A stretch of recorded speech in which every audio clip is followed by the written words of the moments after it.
बिस्मिल्लाहिर्रहमानिर्रहीम।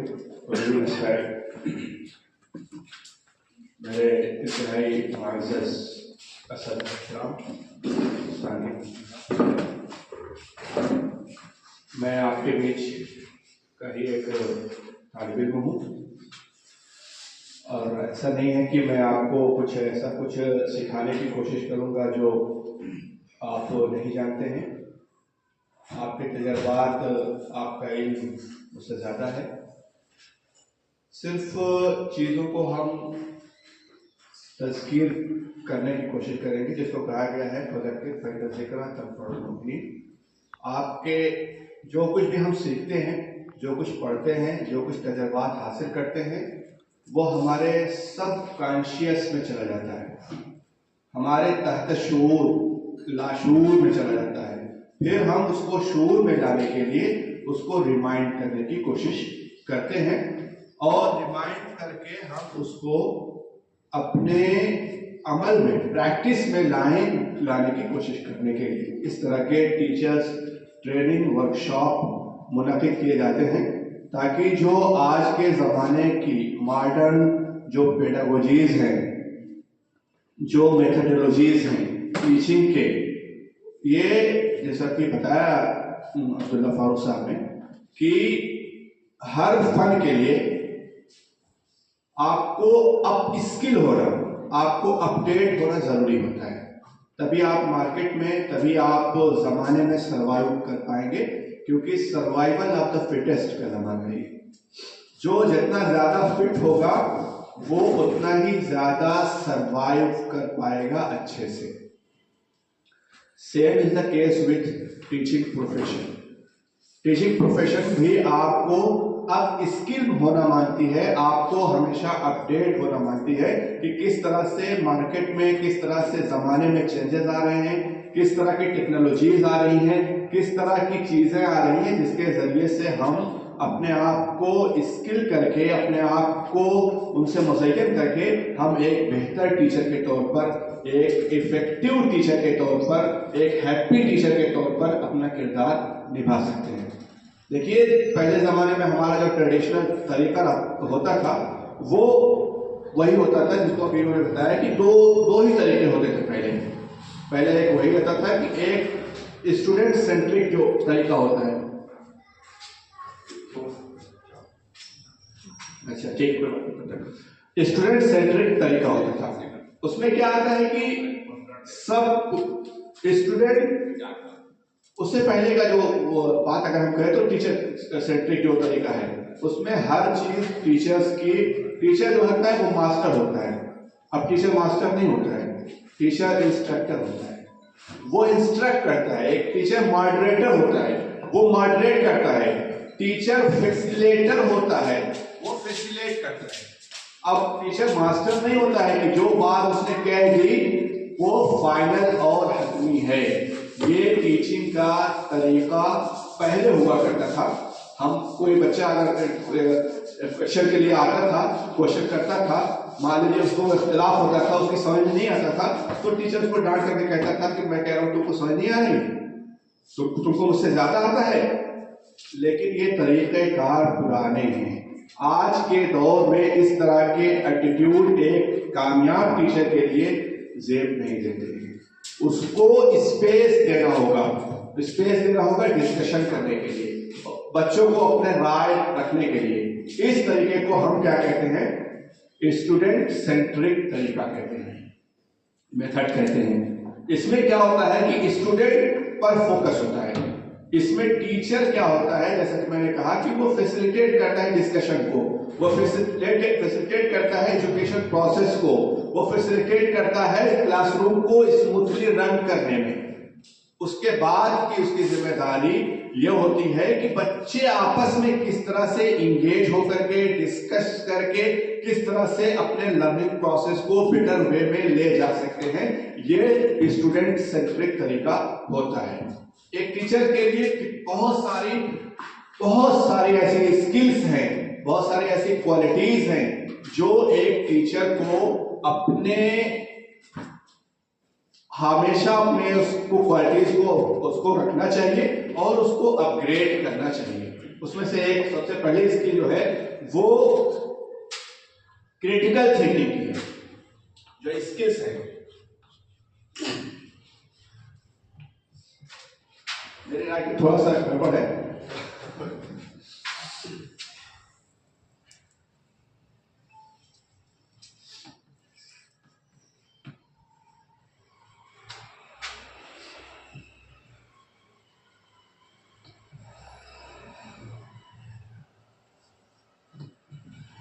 Critical thinking इसकी जरूरत है क्या?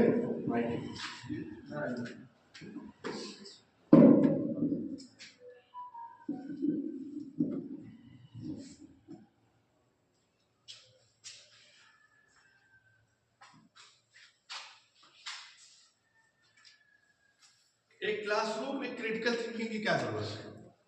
लेकिन मैंने सबसे पहले जो स्किल बताई है टीचर की, वो क्रिटिकल थिंकिंग की। मान लीजिए आप कोई सब्जेक्ट पढ़ा रहे हैं, मान लीजिए दीनियात पढ़ा रहे हैं, आप इस्लामियात पढ़ा रहे हैं, उसमें बहुत सारे ऐसे चैप्टर हैं जिसमें जब क्लास जो टेक्स्ट बुक तैयार होती है तो कहीं ना कहीं उसके पीछे एक पूरा फिलॉसफी, पूरी आइडियोलॉजी इन्वॉल्व होती है। किसी भी देश का सब्जेक्ट हो, किसी भी समाज का सब्जेक्ट हो, किसी भी जो बोर्ड का सब्जेक्ट हो, वो किस तरह के बच्चे तैयार करना चाहते हैं, किस तरह का उनकी थिंकिंग डेवलप करते हैं, उनका थॉट प्रोसेस क्या होना चाहिए, इन सारी चीजों को ध्यान में रख करके एक सिलेबस को डेवलप किया जाता है। लेकिन एक टीचर जब होता है तो कोई सब्जेक्ट जब पढ़ाता है, मान लीजिए वो सर सैयद का एक चैप्टर आ गया, सर सैयद के बारे में उसको पढ़ाना है। अब वो पहले से ही बच्चों के अंदर ये कह दे कि sir Syed was a great reformer और he done so and so many thing. आपको बहुत पहले से एक नोशन तैयार नहीं करना है किसी चीज के बारे में। बच्चे के सामने एक पूरा नोशन आप तैयार करते और उसके बाद उसकी क्रिटिकल थिंकिंग है और उसको जो वाई जो क्वेश्चन मार्क होते हैं, ये सारे वाई, व्हाट, हाउ, ये सारे जो डब्ल्यू वर्ड हैं, इसको आप अगर किल कर दें तो समझिए आप क्रिटिकल थिंकिंग डेवलप नहीं कर रहे। किसी चीज, किसी शख्स के बारे में, किसी पर्सनालिटी के बारे में, किसी वो निजाम के बारे में या XYZ जो कुछ भी आप पढ़ा रहे हैं, बच्चों में ये थिंकिंग, क्रिटिकल थिंकिंग डेवलप होनी चाहिए कि अगर सर सैयद फॉर एग्जांपल वो ग्रेट थे तो व्हाई, क्यों वो ग्रेट थे, how he was great, when he became great, क्या उसने ऐसा क्या किया कि वो ग्रेट बन गए। ये सारे क्रिटिकल थिंकिंग में आपको डब्ल्यू वर्ड्स जो होते हैं वो इस्तेमाल करने, बच्चों को ऐसी मेंटालिटी डेवलप करनी है कि उनके अंदर ये क्यूरियोसिटी पैदा हो सके। वो क्लास का एनवायरनमेंट ऐसा बनाना है कि ये क्यूरियोसिटी पैदा हो सके कि बच्चे ये करेज कर सके, ये जज्बा उनके अंदर पैदा हो सके कि वो खड़े होकर के ये सवाल कर सके कि मैम, सर, ये जो आप कह रहे हैं ये किस बेसिस पे कह रहे हैं, मुझे तो नहीं लगता, मैं नहीं मानता। क्या आपके क्लासरूम में इस तरह के बच्चे हैं जो आपसे डिसएग्री होने की का करेज रखते हैं? अगर ये डिसएग्री रखने का करेज करते हैं, मैं भी टीचर हूं, मैं भी दिल्ली के एक इंस्टीट्यूट में पढ़ाता हूं, इस तरह के इंकरेजमेंट को, इस तरह के डिसएग्रीमेंट को मैं प्रमोट करता हूं। मैं कहता हूं बच्चों से कि आप डिसएग्री होइए, अगर ये मैं कह रहा हूं कि क्या ये सही है या नहीं सही है तो बताइए, आप उसकी दलील दीजिए, मैं आप उस बात को मानूंगा, बिल्कुल मानूंगा अगर आप उस दलील से बात को साबित करिए। और मैं भी आई मे बी रॉन्ग, क्योंकि मैं तो परफेक्ट या किसी वो अथॉरिटी हूं नहीं, मैं भी रॉन्ग हो सकता हूं, मैं भी गलत हो सकता हूं। तो ये क्रिटिकल थिंकिंग आपको एक इस टीचर्स की स्किल्स में से ये होनी चाहिए कि वो खुद भी चीजों को क्रिटिकली एनालिसिस करें। हम लोग PhD करते वक्त हमको ये बताया गया था कि उसमें वो होता है कि आप जैसे मान लीजिए किसी पर्सनालिटी के बारे में लिखना है तो आप पहले ही दिन से जो हाइपोथेसिस तैयार करेंगे, हाइपोथेसिस आपकी बनेगी, उसमें ये चीज आपको मान नहीं लेना है कि फलां ने ये कर दिया है, वो कर दिया है। आपको अगर ये मान लिया पहले से ही आपने कि फला जो है वो ग्रेट रिफॉर्मिस्ट था, फला ये था, फला वो था, तो समझ लीजिए आपका एक नोशन ऑलरेडी तैयार हो गया है। वो नोशन तैयार नहीं होना है, आपको अपनी फाइंडिंग, आपके रिसर्च की फाइंडिंग के बेस पे तब आप शुरुआत कर सकते हैं। जैसे हम किसी पर्सनालिटी के बारे में लिखते हैं या किसी के बारे में लिखते हैं तो 5-6 लकब पहले ही लगा दिए। ये ना तो टीचिंग के और ना रिसर्च के दोनों की मेथोडोलॉजी के खिलाफ है। आप किसी भी शख्स को जांचने के लिए पहले उसकी जो पूरी खिदमत है या पूरी जो उसकी कंट्रीब्यूशन है किसी भी फील्ड में, उसको आप पढ़ेंगे, एनालिसिस करेंगे, उसके बाद फिर आप उसके बेसिस पे कोई 1-2 लकब कर सकते हैं। हमारे यहाँ एक खास तौर से जो मुसलमान तबका, उसमें लकब को लगाने का एक पूरा चलन है, एक झगड़ा लोग करते हैं, शेखुल हदीस, फकीहुन नफ्स, हजरत मौलाना मुफ्ती मोहम्मद फला फला फला। इसमें पूरा एक नाम तो एक है, लेकिन पूरा लकब का एक पूरा एक लाइन आगे एक लाइन पीछे, मतलब ग्रामी इसमें किलोग्रामी मतलब तो आगे भी और पीछे भी। ये एक ऐसी थिंकिंग को जाहिर करती है जिसमें क्रिटिकल थिंकिंग नहीं होती। और ये थिंकिंग कब पैदा होती है? जब कोई कौम सवाल बाजी होता है, जब वो डिक्लाइन में होती है तब।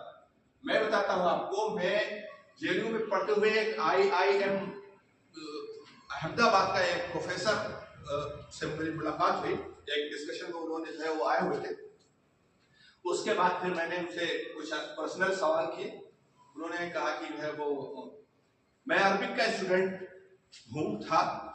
उन्होंने आप बताऊं, वो बंदा IIM में प्रोफेसर है, लेकिन वो अरबिक लिटरेचर के बारे में, जो अरबिक का करंट सिनेरियो है, उसके बारे में उसने ऐसी चीजें मुझको बताई कि मुझे मालूम नहीं था। उसने लिटरेरी पर्सनालिटी जो मुआसिर हैं, जो अभी हाल में है करंट, उसके बारे में उसने पूछा, मुझको नहीं मालूम।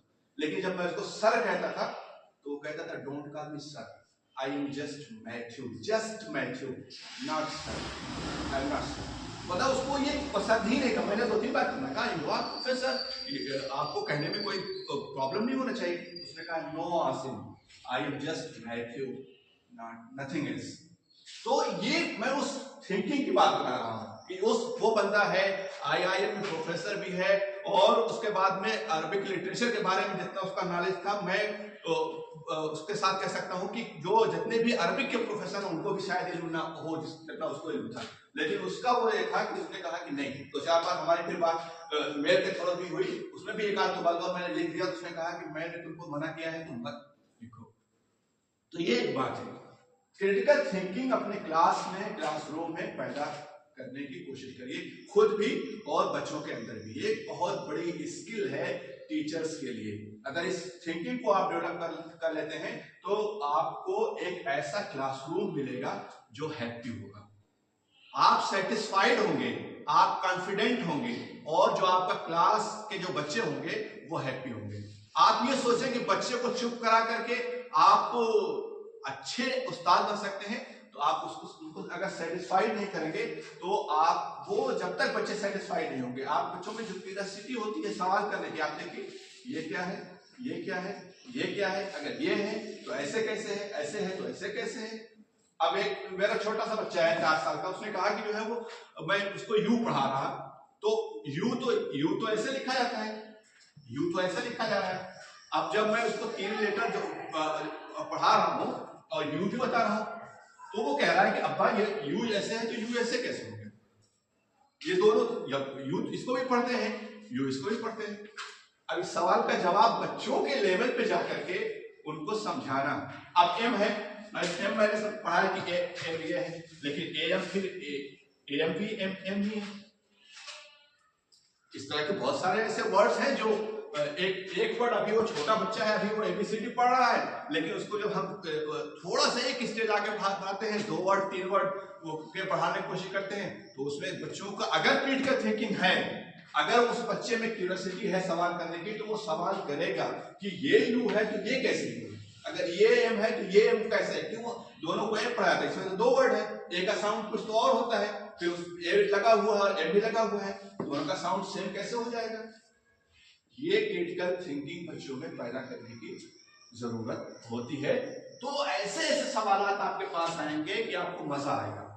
बहुत बच्चों के अंदर सवालात की अगर जिज्ञासा पैदा कर दें, उनके अंदर एक ललक पैदा कर देना, तो आपको टीचिंग प्रोसेस में मैं कहता हूं बहुत मजा आएगा। कॉलेज के बच्चों को मैं वहां अरबी पढ़ाता हूं, वो सवालात ऐसे ऐसे करते हैं कि मुझे खुद उसका इल्म नहीं होता है। मैं कहता हूँ बाद में देख करके अगले दिन में आऊंगा तब आपको बताऊंगा। उनको कहते हैं सर ये आपने पैटर्न ये बताया था, ये जो ग्रामर के रूल के हिसाब से ऐसा ऐसा है, लेकिन आप जो ये बोल रहे हैं ऐसा तो नहीं है, फिर तो आपका रूल जो है या गलत है या फिर ये मिसाल गलत है। मैं कहता है गलत तो दोनों में से कोई नहीं है, लेकिन एक कुछ एक्सेप्शनल होते हैं और उसकी क्या डिटेल है मैं आपको बात बताऊंगा। तो क्लासरूम में एक ऐसा एनवायरनमेंट पैदा करने की जरूरत है जहां क्रिटिकल थिंकिंग को बढ़ावा दिया जा सके, और ये उसी वक्त होगा जब हम खुद as a teacher critical thinking की स्किल से अब स्किल होंगे। अगर वो स्किल हमारे अंदर पाई जाती है, अब उस स्किल को कैसे आप पैदा करें, ये एक सवाल है।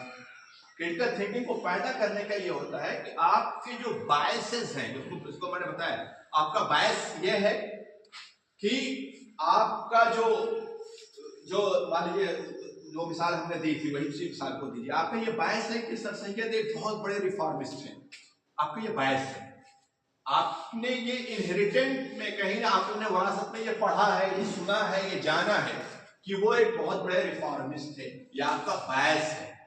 जब आप क्लासरूम में हो तो इस बायस को आप शेड योर बायस, आप उस बायस को पीछे फेंक दीजिए कि वो रिफॉर्मिस्ट थे, वो ग्रेट थे, वो फिलोसोफर थे, वो क्या थे आई डोंट नो।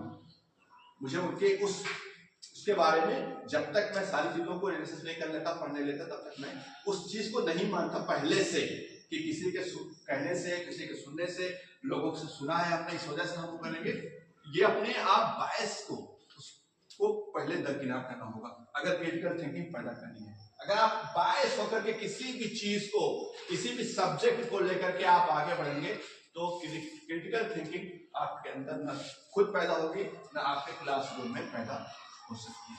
तो आपके अपने जो बायस है, इसमें फिर और चीजें, आप जब भी चीजों को किसी सब्जेक्ट में पढ़ाएं तो आप सिर्फ एक जो टेक्स्ट बुक है, आप अपना जो नॉलेज है उसको थोड़ा सा ब्रॉड करने की कोशिश करें। जैसे मान लीजिए जो अरबिक में है, इस्लामियात में है, आप किसी सब्जेक्ट को आप पढ़ाती हैं मान लीजिए, तो उसमें आपको जैसे इस्लामियात किसी बुखारी की कोई वर्ड है, उस वर्ड का क्या मतलब है।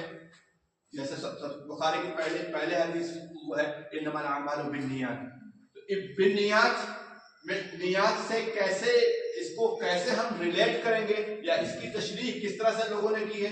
आपने किसी एक की शरह देख लिया, किसी एक के बारे में पहले से पढ़ लिया, तो आपको ये लगा कि यही अमल और बिनियात यहीं से शुरुआत होती है और ऐसे होती है।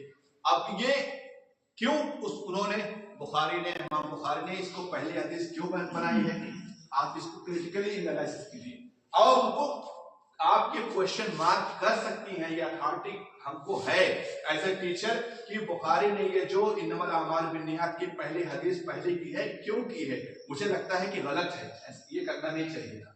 अगर आप ये पहले से सवाल करेंगे क्यों किया है, कैसे किया है, आखिर किन बुनियादों पर उन्होंने ऐसा सोचा है। एक टीचर जो होता है उसको हमारे यहाँ क्रिटिकल थिंकिंग को बहुत ज्यादा किल करने की कोशिश की जाती है, किल किया जाता है। कोई भी सवाल अगर हम इस तरह से मैं कह दूं कि अगर बुखारी ने ये जो किया है गलत किया है, तो मुझे कहा जाएगा कि जो है वो बहुत सारे फतवे मेरे खिलाफ आ जाएंगे।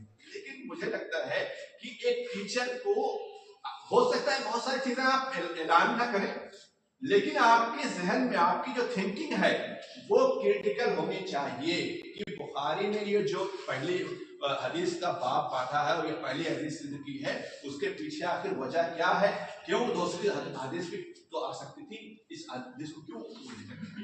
ये क्रिटिकल थिंकिंग हम में भी और क्लासरूम में भी डेवलप हमको करनी चाहिए। ठीक है, एक पे ज्यादा हो जाएगा, कितना टाइम है मेरे पास?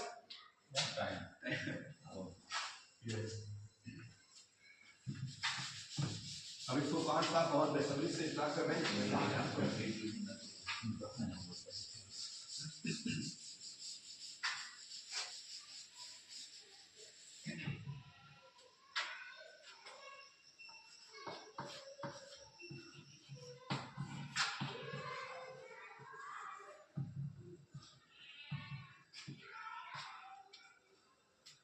सब पेशेंस,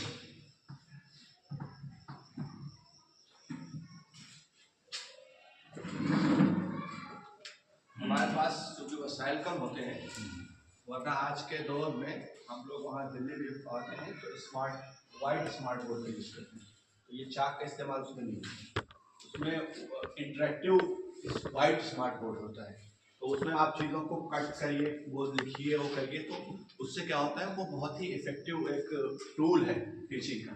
वाइट स्मार्ट बोर्ड जो इंटरेक्टिव स्मार्ट बोर्ड होता है उसका इस्तेमाल किया जाता है, तो उसमें अब देखिए ये चीजें जो हैं ये स्किल है, सब्र एक स्किल है। स्किल का क्या मतलब होता है? जो चीजें सीख के डेवलप की जा सकती है, ये स्किल होती है। ये एक अजीब बात है कि सब्र को स्किल कहा जा रहा है। सब्र तो एक ऐसी चीज होती है, आपको गुस्सा आता है, आपको उसको करना है, ये एक कहीं ना कहीं मौरूसी चीज होती है। किसी को जल्दी गुस्सा आ जाता है क्योंकि उसकी वरासत में ये चीज दाखिल है। कुछ लोगों को आप लाख कुछ कहते रहिए वो टस से बस नहीं होने वाले होते हैं क्योंकि उनकी वरासत, उनकी जीन में ये चीज शामिल होती है। लेकिन एज ए टीचर सब्र करना सीखना एक स्किल है। सब्र का क्या क्लासरूम में क्या काम है? जैसे सब्र तो ऐसी चीज है कि पूरी जिंदगी में भी काम आती है, लेकिन क्लासरूम में किस तरह से एक टीचर के लिए एक स्किल के तौर पर किस तरह से इसको इस्तेमाल कर सकते हैं। आपको देखिए, आप जब पढ़ाते हैं, आप क्लासरूम में जब होते हैं तो आपको अलग अलग तरह के बच्चों से का सामना होता है। कुछ उसमें अच्छे होते हैं, कुछ उसमें शरारती होते हैं, कुछ उसमें बहुत ज्यादा शरारती होते हैं, कुछ उसमें बहुत ज्यादा सीधे भी होते हैं।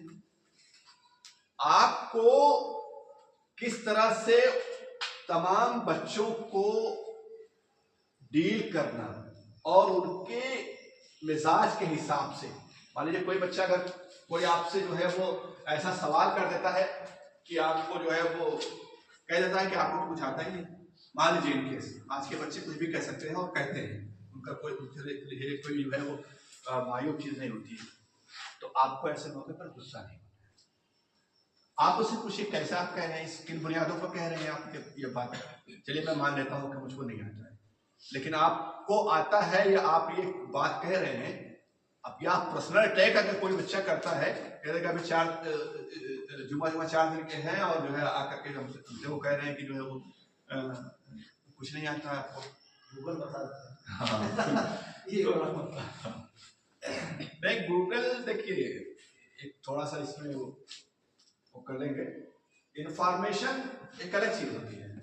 इंफॉर्मेशन में आज है वो ना, कहते हैं कि इंफॉर्मेशन का दौर है ये, लेकिन वो इंफॉर्मेशन में से आप अपने काम की चीज को निकाल लें, ये भी अपने आप में एक कला है कि कौन सी चीज इंफॉर्मेशन सारी आ गई है आपके लिए, जो आपके काम की है या जो ऑथेंटिक है वो उसको बहरहाल। तो इस तरह की जो सब्र का वो है कि पेशेंस, किस तरह से अपने आप को आप इसको भी सीखने की जरूरत होती है। आप जब मान लीजिए कोई बच्चा आप पर पर्सनल अटैक कर देता है, आप कोई बच्चा, दो बच्चे आपस में लड़ जाते हैं, आप एक बच्चा जो है वो दूसरे बच्चे को जोर से तमाशा मार देता है। क्लासरूम में ऐसे ऐसे वाकया होते रहते हैं। तख्ती पहले जमाना से फोड़ दिया, तख्ती मार दिया, क्लासरूम के आए, आप क्लास में गए तो देखा कि न चाक है न डस्टर है, कहीं किसी बच्चे ने छुपा दिया है।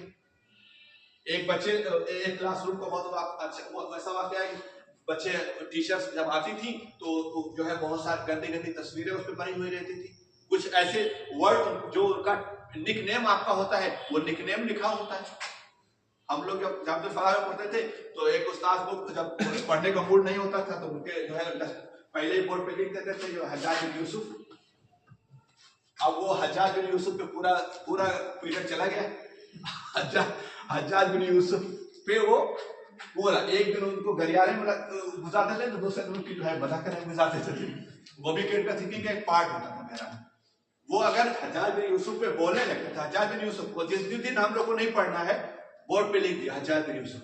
हाँ, किसने लिखा ये?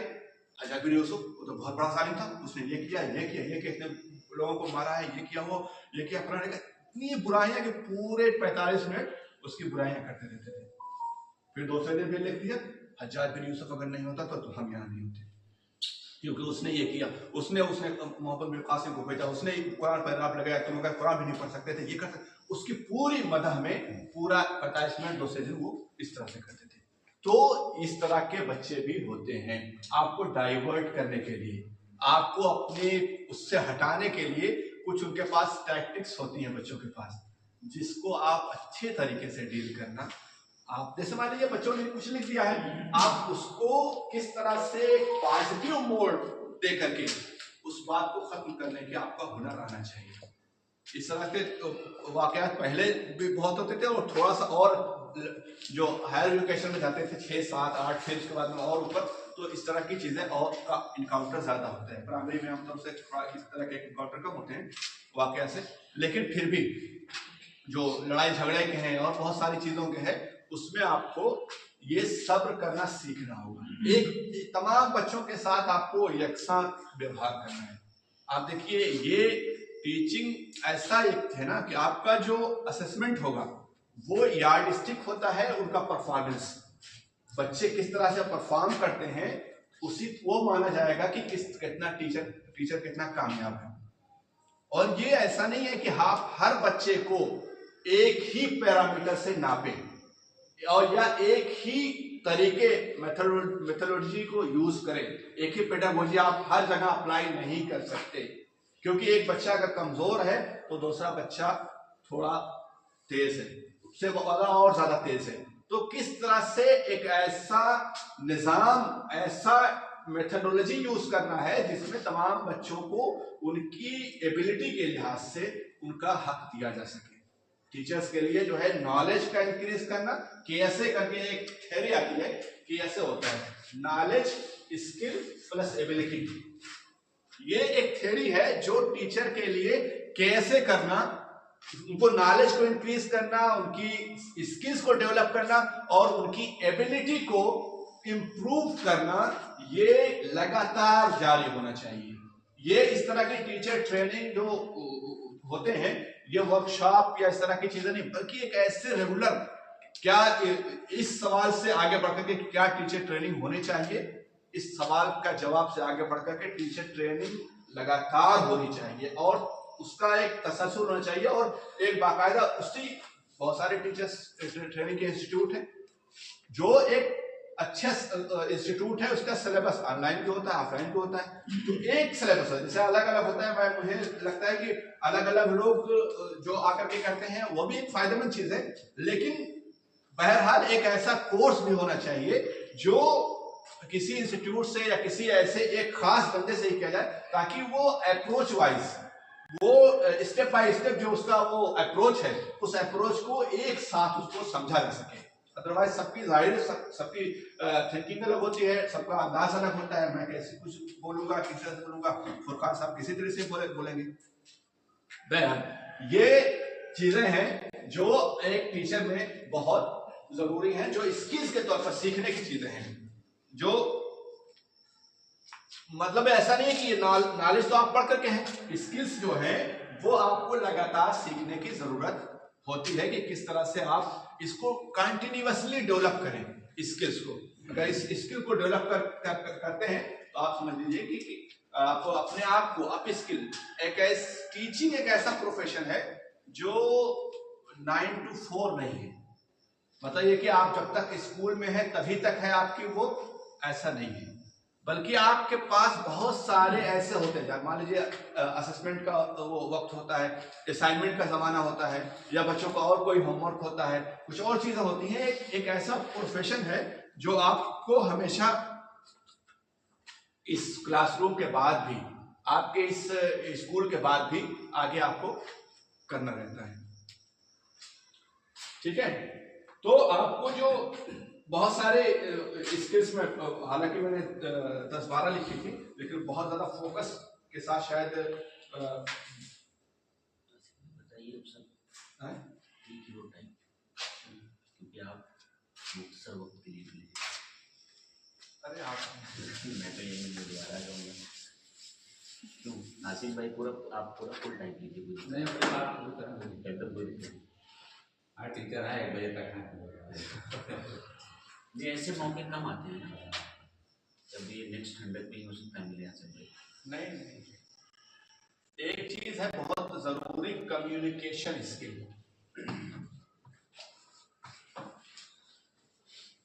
जैसे आपको जितनी बात कहनी है उतनी चाहिए एकदम, उसमें पूरा 2 घंटा आप ले लेंगे तब भी कोई मसला नहीं। कम्युनिकेशन स्किल्स, कम्युनिकेशन स्किल से क्या मतलब आप बताएंगे सर? संचार के माध्यम से कुछ सीखा जाता है। इसमें क्या क्या चीजें आ सकती हैं?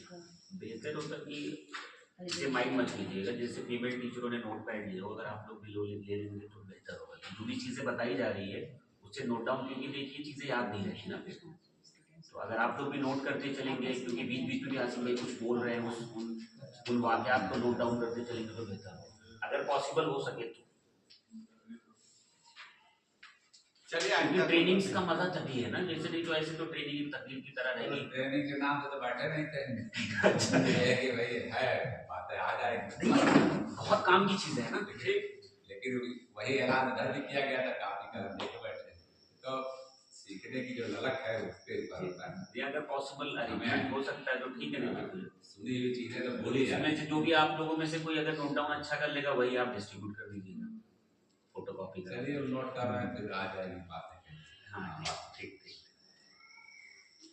जी संजय नाम है जी जी सर, उसमें ऐसा है कि मोबाइल वगैरह सब लोग कुछ सीख सकते हैं, आजकल कुछ यूट्यूब पे है कुछ कर रहे हैं वो इस तरह से, और किसी की मतलब कोई जैसे आपके जैसे मिल गया उसके माध्यम से कुछ सीख सकते हैं इस तरह से।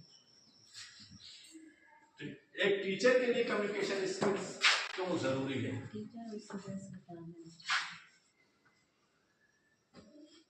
देखिए कम्युनिकेशन स्किल में एक तो है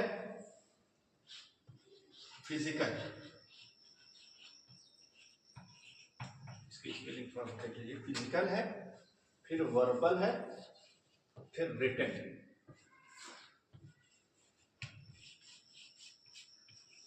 ये तीन जो है प्रकार हैं, तीन किस्में हैं। Physical communication, verbal communication, written communication.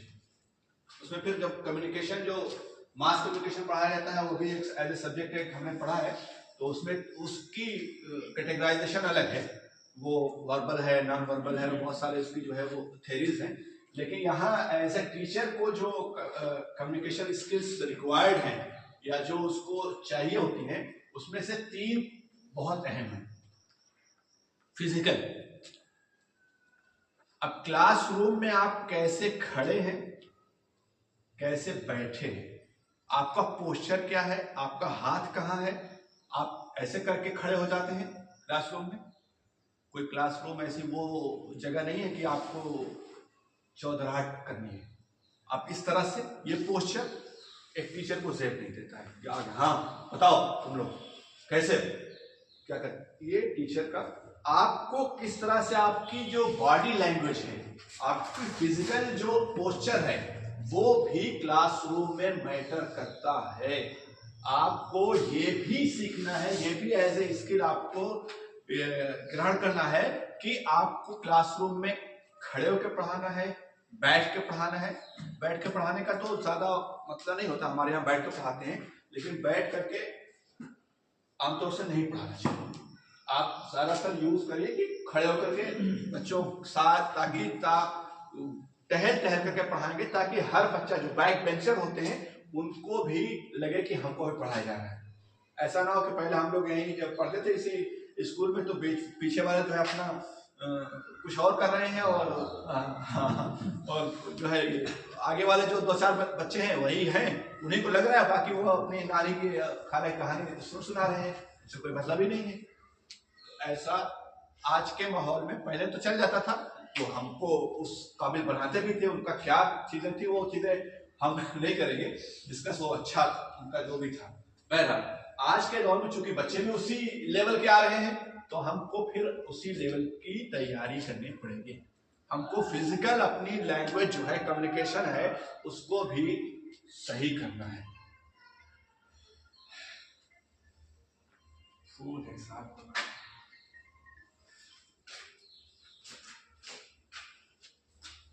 ये है, दूसरा है वर्बल। आप जो बोल रहे हैं वो कम्युनिकेशन बहुत इंपॉर्टेंट होता है, स्पेशल एक टीचर के लिए।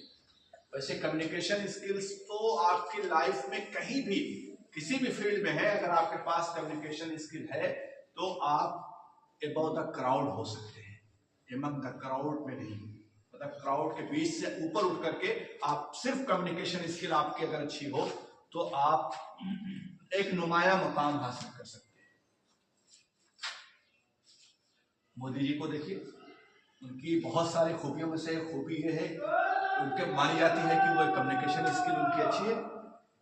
ओबामा को देखिए किस बुनियाद पर वो फेमस हुए, मतलब वो सारी चीजें अपने अपने आप में अलग है वो चीज, लेकिन एक बहुत बड़ा फैक्टर उनकी शोहरत में उनके भाषणों को भी शामिल है, और जिस तरह से कम्युनिकेशन का अंदाज होता है वो भी उसमें एक अहम भूमिका निभा रहा है। तो वर्बल कम्युनिकेशन एक टीचर के लिए, आप कोई लेसन आपकी क्लास में हो रहा है, आप उसको अगर कन्वे करने में अच्छे से कन्वे कर ले रहे हैं, कम्युनिकेट कर ले रहे हैं, और एक जो ऐसी चीज होनी चाहिए आपके कम्युनिकेशन में क्लैरिटी होनी चाहिए। ऐसा ना हो कि आप जो बोल रहे हो वो बच्चों को तो सोचिए, छोड़ दीजिए, आपको खुद न समझ में आएगा आप क्या बोल रहे हैं। पांच दफा ऐसा होता है ना, सस्पेंस बक रहा हूँ जुनून में ना जाने क्या क्या, खुदा करे कोई समझे ना क्या, वो गालिब पे शेर है, पता है हमारे उन्होंने कोट किए हैं। तो इस तरह से ऐसा नहीं होना चाहिए। आप जो बात भी कह रहे हैं क्लैरिटी के साथ कहें, और क्लैरिटी कब आएगी, जब आपके कंसेप्ट क्लियर होगा। आपने जो सब्जेक्ट पढ़ाने जा रहे हैं आप उसको सही से पढ़ के आए, आपने पहले से पढ़ा ही नहीं, आपने कोई लेसन प्लान ही नहीं बनाया है, आपने उस लेसन को एक बार खोल के देखा भी नहीं है। हाँ बच्चों क्या पढ़ना है, अच्छा तो ये जल्दी पढ़। उस वक्त आप अगर सोचेंगे कि आप तो 1 मिनट में पढ़ करके और सारी चीजों को पढ़ा दें तो ये पॉसिबल नहीं है। आपको ये तो करना ही नहीं है। आपको सिर्फ एक टीचर जो होता है, जो निसाब की किताब बनाई जाती है वो टीचर के लिए थोड़ी ना बनाई जाती है, वो तो स्टूडेंट के लिए बनाई जाती है। टीचर उस तरह की जो पैरेलल बुक होती हैं, निसाब की किताबें होती हैं, वो कई निसाब की किताबों को अगर पढ़ करके आता है, समझ करके आता है, अलग अलग थ्योरीज को, अलग अलग चीजों को, अलग कंटेंट को पढ़ करके आता है, तो उसके जो थॉट प्रोसेस होगा वो भी क्लियर होगा, उसका जो कम्युनिकेशन होगा उसमें भी क्लैरिटी पाई जाएगी। हम क्या होता है कि हम पढ़ते नहीं है, सही बात ये। अगर पढ़े हम, मान लीजिए कोई भी सब्जेक्ट आपका है, ऐसा नहीं है कि मैथ में ऐसा ये सब नहीं हो सकता है, या साइंस के सब्जेक्ट में ये सब नहीं होता, ये तो आर्ट के सब्जेक्ट के लिए है, ऐसा नहीं। मैथ और साइंस में भी ये सब हो सकता है कि अलग अलग राइटर्स हैं, अलग अलग एक ही चैप्टर को कौन सी चीज पहले रखनी है, कौन सी चीज बाद में रखनी है, और किस तरह कहाँ रखनी है, ये सारी चीजें मैटर करती हैं। आप कोई छोटा वो पढ़ा रहे हैं, लेकिन बच्चों को ABCD पढ़ा ही रहे, मान लीजिए ABCD पढ़ा रहे हैं, लेकिन उसमें उनको आप जो रेशनैलिटी है, जो क्रिटिकल थिंकिंग की बात मैंने किया, वो रेशनैलिटी आपको अगर पैदा करने में सक्षम है, पैदा कर सकते हैं, तो आप समझिए एक कामयाब टीचर हो सकते हैं। उसमें एक रिटन कम्युनिकेशन भी होता है, वर्बल कम्युनिकेशन के साथ। वर्बल कम्युनिकेशन आप जो कुछ भी पढ़ाना चाह रहे हैं, जो कुछ बताना चाह रहे हैं, अगर मैं जो आपको बताना चाह रहा हूं वो चीजें क्लियर नहीं है तो मेरा कम्युनिकेशन स्किल सही नहीं है। अगर मैं अपनी बात को क्लियरली आप तक पहुंचा पा रहा हूं तो समझिए कि मैं कम्युनिकेशन स्किल मेरे पास है, क्योंकि मैं अपनी बात को पहुंचा सकता हूं। इसी तरह से एक टीचर को भी वर्बल कम्युनिकेशन में भी वो माहिर होना चाहिए। फिर रिटन कम्युनिकेशन, आप जब कोई चैप्टर में, जाहिर सी बात है आप क्लासरूम में हैं, ब्लैक बोर्ड का यूज हर हाल में करें। डेट लिखने के लिए ही सही जरूर करना चाहिए। आप सबसे पहले, मैं क्लासरूम में जाता हूं, अपना सब्जेक्ट लिखता हूं, यहाँ अरबिक लिख दिया, यहाँ डेट डाल दी, और फिर उसके बाद में तब क्लास शुरू करता हूं।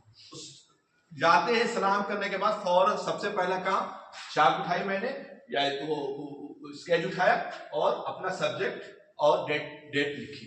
डेटा आमतौर से बच्चे पहले से लिखे रहते हैं या कुछ लिखे रहते हैं, तो इसका इस्तेमाल आपको हर हाल में करना है। इससे बच्चे क्या होते हैं, जैसे मैं कह रहा हूं आप सुन रहे हैं, तो एक जो प्रोसेस है ना वो वन वे प्रोसेस अभी है। अभी मैंने इन्होंने बताया तो ये two way communication one way communication, teaching one way communication है नहीं, कभी भी नहीं। टीचिंग वन वे कम्युनिकेशन नहीं हो सकती।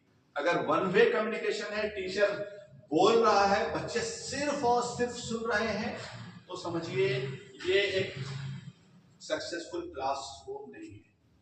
सक्सेसफुल क्लासरूम या successful teacher, effective teacher, successful ऐसा नहीं है कि आप कहें कि आप में से कुछ लोग ऐसा कह सकते हैं कि मैं तो ऐसे ही करता हूं लेकिन बच्चों को सब समझ आता है, ये कह सकते हैं आप। लेकिन जो इफेक्टिव होगी वो इफेक्टिव क्लासरूम उसी वक्त होगी जब टू वे कम्युनिकेशन। अब तो यहां तक ये है कि आप 60% बच्चे बोलेंगे, 40% टीचर बोलेंगे। ऐसा नहीं कि 80% टीचर बोलेंगे, 20%। लेकिन उतना ज्यादा हमारे यहाँ जो चीजें हैं वो नहीं हो पाती हैं, लेकिन उसके बावजूद भी आपके और समझाने में, रिटर्न करने में, आप ब्लैक बोर्ड का इस्तेमाल करने के लिए आप रिटर्न कम्युनिकेशन आपका अच्छा होना चाहिए। इंग्लिश आप पढ़ा रहे हैं तो इंग्लिश में आपको ऐसे जुमले, ऐसे सेंटेंसेस, ऐसे वो आप लिखें कि उसमें किसी तरह की ग्रामर की कोई गलतियां ना हो।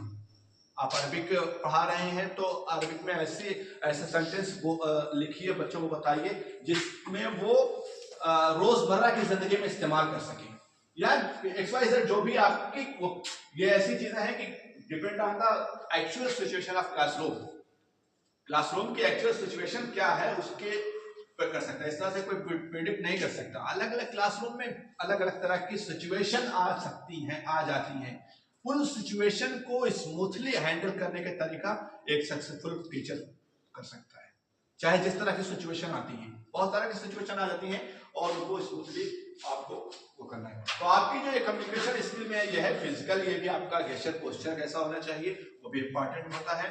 आपका जो वर्बल कम्युनिकेशन है, आप जब बात करें, किसी सब्जेक्ट को समझाएं, आपको बहुत सारे तरीके हैं, अलग अलग तरीके हैं। कोई एक तरीका डिक्टेट नहीं किया जा सकता कि आप, जैसे मैं थियरी पहले नहीं बताता, मैं पढ़ाते वक्त अरबिक ग्रामर अगर पढ़ा रहा हूं तो थियरी क्या है उसमें वो नहीं बताता। मैं पहले प्रैक्टिकल कर देता हूँ, मिसालें देता हूँ, प्रैक्टिस करता हूँ, उसके बाद में उन मिसालों से मैं उस थ्योरी को अखज़ करता हूँ, उस थ्योरी को मैं निकालता हूँ कि यहाँ ये चीज है इस्तेमाल हुई है, यहाँ ये चीज इस्तेमाल हुई, ये ग्रामर के लिहाज से ऐसा होना चाहिए। तो एक बार आप बच्चे को पूरा कंसेप्ट पहले ही से अगर थ्योरी में देने लगेंगे तो बच्चे बोर भी हो जाते हैं और उनको ये दिमाग ऐसे करने लगता है कि शायद ये बहुत मुश्किल है, मैं नहीं पढ़ पाऊंगा या मैं नहीं सीख पाऊंगा। स्पेशली अरबी के हवाले से कहा जाता है कि वो one of the toughest language है, लेकिन one of the toughest language बनाने में अरबी वालों का सबसे बड़ा हाथ है, क्योंकि ना उनके यहाँ मॉडर्न टेक्नोलॉजी है, ना उनके यहाँ मेथडोलॉजीज हैं, ना पेडागोजी इस्तेमाल होती है। वो पुराने तर्ज पे, पुराने ढर्रे पे चीजों को लेकर चलते हैं। इसलिए एक नया जो सीखने वाला होता है उसके सामने बहुत सारे चैलेंजेस होते हैं। वो समझ में आता है कि यहाँ तो कोई रूल रेगुलेशन ही नहीं है, यहाँ तो जब चीजें इस्तेस्ना हो जाता है, चीजें हो जाती हैं, बहुत सारी चीजें।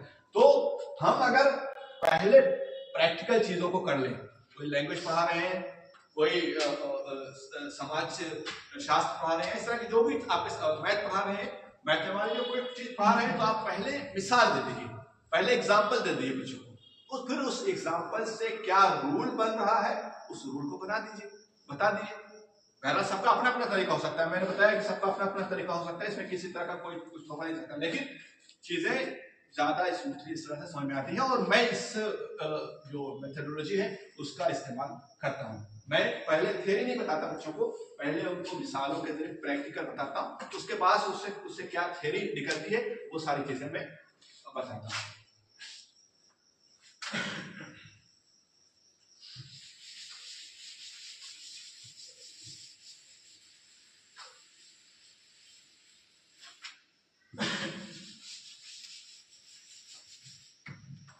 चौथी चीज है ऑर्गेनाइजेशनल स्किल।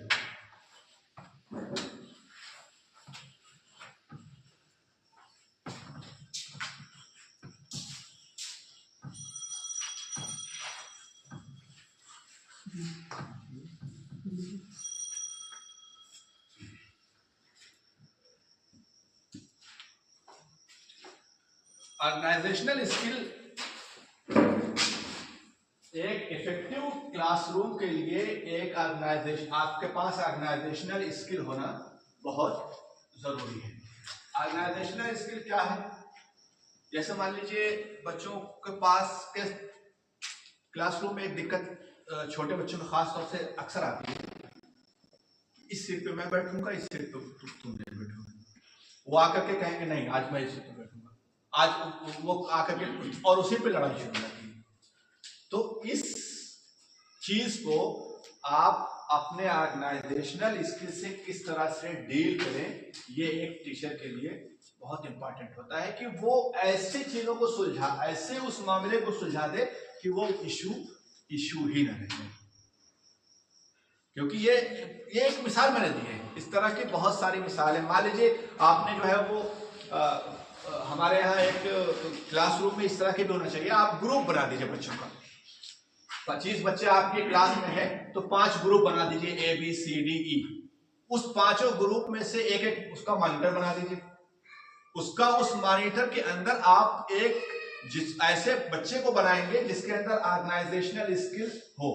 इससे क्या होगा कि वो उस बच्चे में लीडरशिप क्वालिटी या ऑर्गेनाइजेशनल स्किल्स जो है वो एक तरह से डेवलप होगी। 4 बच्चों को वो जिम्मेदार है, कहा जाएगा कि उससे कहा जाएगा कि इसका परफॉर्मेंस कैसा होगा, यह आपसे सवाल किया जाएगा। तो इस तरह के क्लासरूम के ग्रुप बना करके डिस्कशन करवा करके एक अलग अलग, मान लीजिए एक बच्चों को कोई कंपटीशन आने वाला है, कंपटीशन हो ना हो बताओ, आप क्लासरूम में भी एक कंपटीशन का ऐलान कर दीजिए कि फला 1 महीने के बाद ये कंपटीशन होगा और ये 5 ग्रुप, जो ग्रुप उसमें से वो करेगा, फर्स्ट आएगा सेकंड आएगा, उसको मेरी तरफ से इनाम देगा।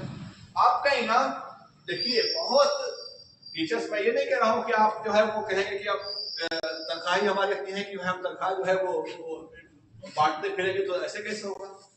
आपकी एक पेन, टीचर की इनाम की बहुत अहमियत होती है, लेकिन उसको आपको मनवाना है कि नहीं। मुझे याद है कि मुझे 1 रुपया इनाम में मिला था, बहुत सारे इनाम मिले अल्हम्दुलिल्लाह, ऐसी बात नहीं है, लेकिन उस 1 रुपए के इनाम रहमतुल्लाह मौलाना नईमुद्दीन साहब के हाथ से 1 रुपया उन्होंने इनाम दिया था मुझे।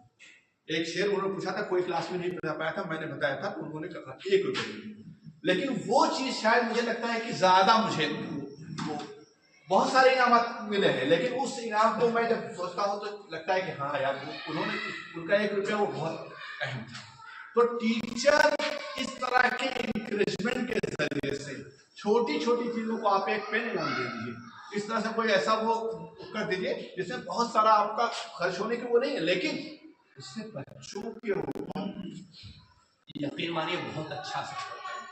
उनकी जो एक तरह से वो आपसे अटैच होते हैं। टीचर जो होता है उसकी बहुत सारी क्वालिटीज में से, क्वालिटीज पे मैं बात नहीं करूंगा, लेकिन क्वालिटीज में से एक होता है कि गेट्स पर्सनल, वो बच्चों से पर्सनल होता है। वो ऐसा नहीं है कि आपने सिर्फ अपना जो सब्जेक्ट है वो पढ़ा दिया और उसके बाद आपका काम खत्म। बच्चा मान लीजिए एक बच्चा है बराबर लेट आ रहा है, आप उसको क्यों रोज लेट आते हो, खड़े हो जाओ, एक आधा घंटा तक खड़े रहो, मुर्गा बन जाओ, ये करो। आप इस तरह से भी डील करते हैं और कर सकते हैं। लेकिन अगर उसी बच्चे से आप किसी दिन अकेले में पूछ लें कि बेटा तुम रोज लेट क्यों आते हो सकता है उसके घर में कोई प्रॉब्लम हो सकता है कोई ऐसी वजह हो जो वो खुलेआम शेयर ना कर सकता हो। जब आप उस बच्चे से ऐसे पूछेंगे तो वो अपना दिल खोल के आपके सामने रख देगा, और फिर वो अगर आप उसकी उस समस्या का आप समाधान निकाल देते हैं, उस समस्या को हल कर देते हैं, उस मुश्किल को, तो यकीन मानिए वो जिंदगी भर उसको याद रखेगा। और फिर आपका पढ़ाई वो कौन सा बच्चा कल आकर के यहाँ ट्रेनर हो जाए, मैं नहीं पढ़ाऊं, लेकिन वो उस वक्त आप उसके दिल में जो जगह होगी उसका कोई मोल नहीं है, उसकी कोई कीमत नहीं है। तो इस तरह से बच्चों में ऑर्गेनाइजेशनल स्किल को भी डेवलप करें, उनसे पर्सनल होकर के उसकी चीजों को, उनके जो इश्यूज हैं उनको भी जानने की और अपने हद इम्कान उसको करने की, हल करने की भी कोशिश करें। उसी में ऑर्गेनाइजेशन स्किल का ही एक पार्ट है, लीडरशिप स्किल भी है। लीडरशिप स्किल मान लीजिए आपका स्कूल का जो है वो कोई टूर जा रहा है,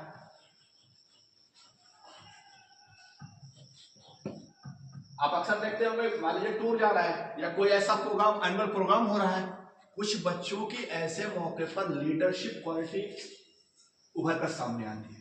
कुछ बच्चे खुद से अपना कंट्रीब्यूट करना चाहते हैं, वो अपनी जिम्मेदारियां ले लेते हैं कि हम मैं ये करूंगा सर, मैं ये करूंगा, मैं ये करूंगा।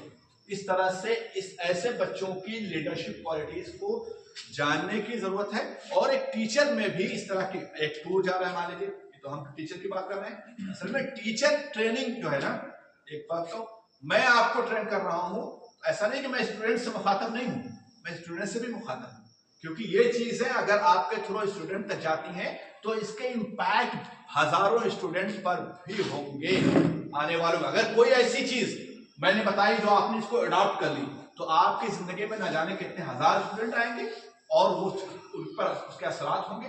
तो ये कोई ऐसी बहुत मामूली चीज नहीं है, इसके असरात बहुत देर पा और बहुत दूर तक जाने वाले हैं, दूर रस है। ठीक है, तो इस तरह से मान लीजिए टूर जा रहा है, तो आप में भी बच्चों, हम लोग अक्सर देखते हैं दिल्ली के जो टूरिस्ट स्पॉट्स होते हैं, वहां उन टीचर्स को भेजा जाता है जिनमें लीडरशिप क्वालिटी मौजूद होती है। स्पोर्ट आपका एक गेम है, स्पोर्ट का जो टीचर होता है उसमें लीडरशिप क्वालिटीज होती है, उसको ये जानना कि किसको कैप्टन बनाना है, किसको कैप्टन नहीं बनाना है, वो सारी चीजें एक टीचर के अंदर भी होनी चाहिए। एक्स्ट्रा करिकुलम एक्टिविटीज के साथ साथ क्लासरूम में भी इसका कहीं ना कहीं अमल दखल होता है। अगर मान लीजिए बच्चे शरारत कर रहे हैं, बच्चे आपको के अंदर लीडरशिप क्वालिटीज की कमी है, तो आप लीडर का मतलब ऐसा नहीं है कि किसी जो है वो धरने में मार्च करना है, इस वजह से जिंदाबाद और मुर्दाबाद के नारे लगाने हैं तभी लीडर होते हैं। आप अपने क्लास रूम में हैं, आप उस क्लास के लीडर हैं, आप में लीडरशिप क्वालिटी जो क्वालिटीज इंप्लीमेंट होनी चाहिए वो धरने के मैदान में, वही क्वालिटीज आप कहीं ना कहीं यहाँ भी इंप्लीमेंट होनी चाहिए। किस बच्चे को मौका देना है, किस बच्चे को मौका नहीं देना है, किस बच्चे को उससे ज्यादा सवाल करने हैं, किससे कम सवाल करने हैं, किस तरह से सारे बच्चों को साथ में लेकर के चलना है, हर कोई सेटिस्फाइड किस तरह से हो। जितने भी फॉलोवर्स मेरे हैं, एक लीडर यही चाहते हैं ना कि जितने भी उसके फॉलोवर्स हैं वो सेटिस्फाइड हैं। एक teachers being a leader of the class, वो इस बात की कोशिश करे कि किस तरह से जितने भी मेरे क्लास में स्टूडेंट हैं वो मेरे टीचिंग स्टाइल से, मेरे टीचिंग मेथोडोलॉजी से, मेरे टीचिंग कंटेंट से वो सेटिस्फाइड हो। ये लीडरशिप क्वालिटीज हैं। कॉन्फ्लिक्ट रेजोल्यूशन स्किल, इसका थोड़ा सा तस्करा आया है। कॉन्फ्लिक्ट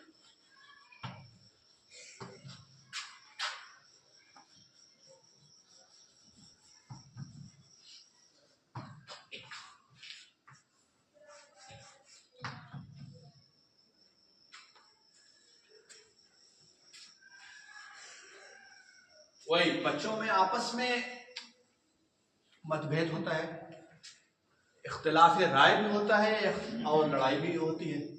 इख्तिलाफ राय को भी, मतलब किसी खासतौर से इख्तिलाफ राय को भी एक पॉजिटिव अप्रोच देना एक टीचर का कॉन्फ्लिक्ट रेजोल्यूशन का एक बहुत अहम पार्ट है।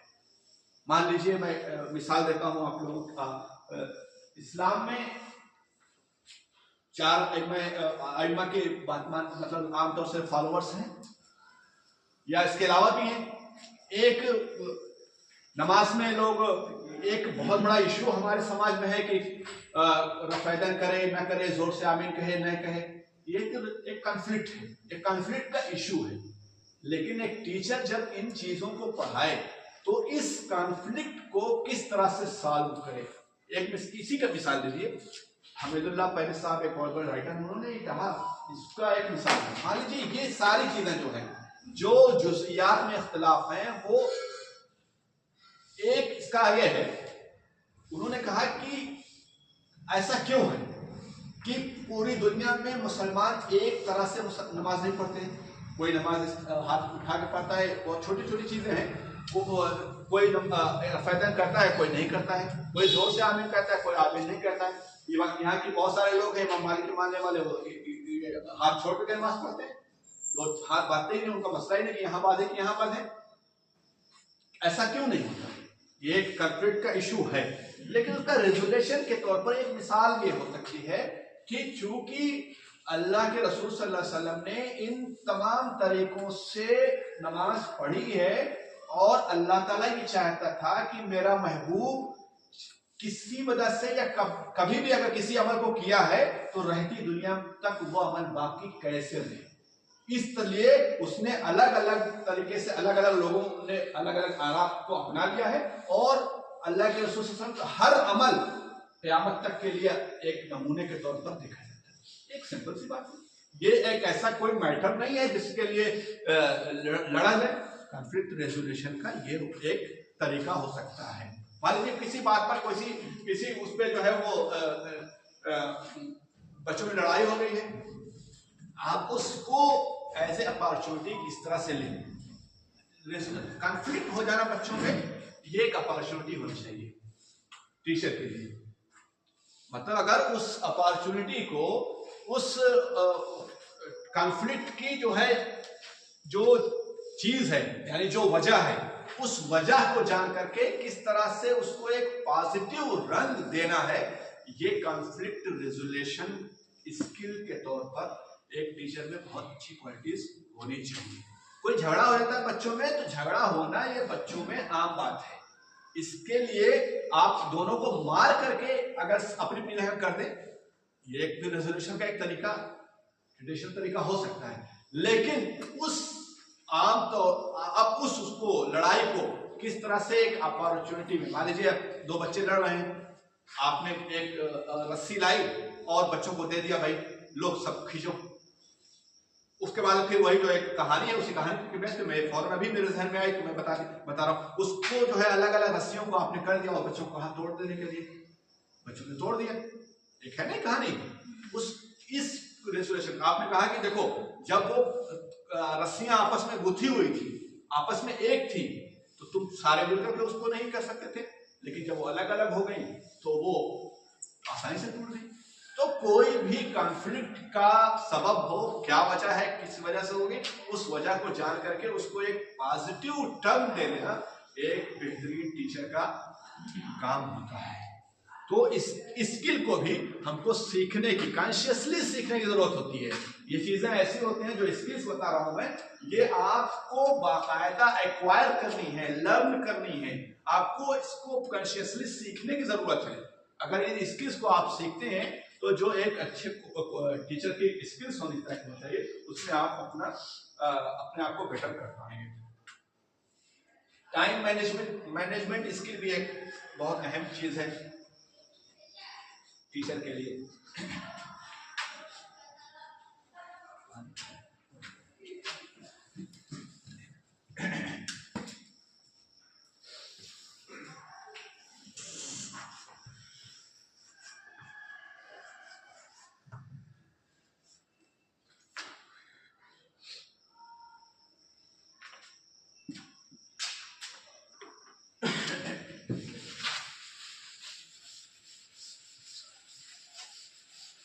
टाइम मैनेजमेंट स्किल,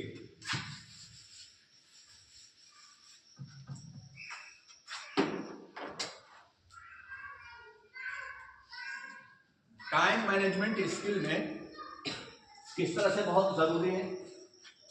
आप देखिए, लेसन प्लान आपका वो पहले से तैयार होना चाहिए। आपको अगले दिन क्या पढ़ाना है, ये लेसन प्लान आपका पहले से तैयार होना चाहिए। ऐसा नहीं होना चाहिए कि आप क्लासरूम में आए और उसके बाद ये सोचें कि हाँ बच्चों कल क्या पढ़ाया था। होता नहीं, आमतौर से यही होता है, हाँ बच्चों कल क्या पढ़ाया था, आज क्या पढ़ना है। ये बच्चे नहीं बताएंगे, ये टीचर को जानना चाहिए, टीचर को प्लान करना चाहिए। अब वो जमाना गया, हम तो इसी जमाने के थे जिसमें हाँ बच्चों वाले ही थे, लेकिन अब अगर आप ये करेंगे तो चीजें असल में ऐसा क्यों जरूरी है, क्योंकि जो चेंजेस आ रहे हैं ना, जो चेंजेस आ रहे हैं, कोई भी शख्स अपने आप को अगर उस पेस और चेंजेस से मुताबिकत नहीं करेगा, उसके इन कंप्लायंस विथ नहीं रहेगा, तो उसकी रिलेवेंस खत्म हो जाएगी। आप ही अपने आप को अप स्किल करके ज्यादा से जिन लोगों के पास लीडरशिप क्वालिटीज होती है, ऑर्गेनाइजेशनल स्किल्स होती है, वो स्कूल के मैनेजमेंट में फिर आगे बढ़ते हैं। ऐसा नहीं है कि वो टीचिंग का जो क्वालिटीज होती है, सारी स्किल्स जो हैं, ये सिर्फ आपको क्लासरूम तक महदूद करती है, बल्कि ये जितना ही ज्यादा आपके पास स्किल्स बढ़ती जाएंगी, उतना ही ज्यादा आपके लिए मौके ज्यादा खुलते जाएंगे, अपॉर्चुनिटीज आपके दरवाजे पर नॉक करेंगे। क्योंकि आप देखेंगे, लोग देखते हैं, ऐसा नहीं है कि लोग नहीं देखते, लेकिन अगर आपके अंदर स्किल सही मानों में आप प्रूव कर सकें ये स्किल आपके अंदर है, तो फिर आप लोग मजबूर हो जाएंगे। लोगों के बायसेस हो सकते हैं, लोगों की तरजीहात अलग हो सकती हैं, लोगों की चीजें हो सकती हैं, लेकिन इतना अपने आप को अप स्किल कर लीजिए कि लोग मजबूर हो जाएं आपको कुछ बड़ी जिम्मेदारी देने के लिए, या इस तरह से करने के लिए लोगों को जरूरत होती है जो लोग अहल हों। ठीक है, तो ये टाइम मैनेजमेंट में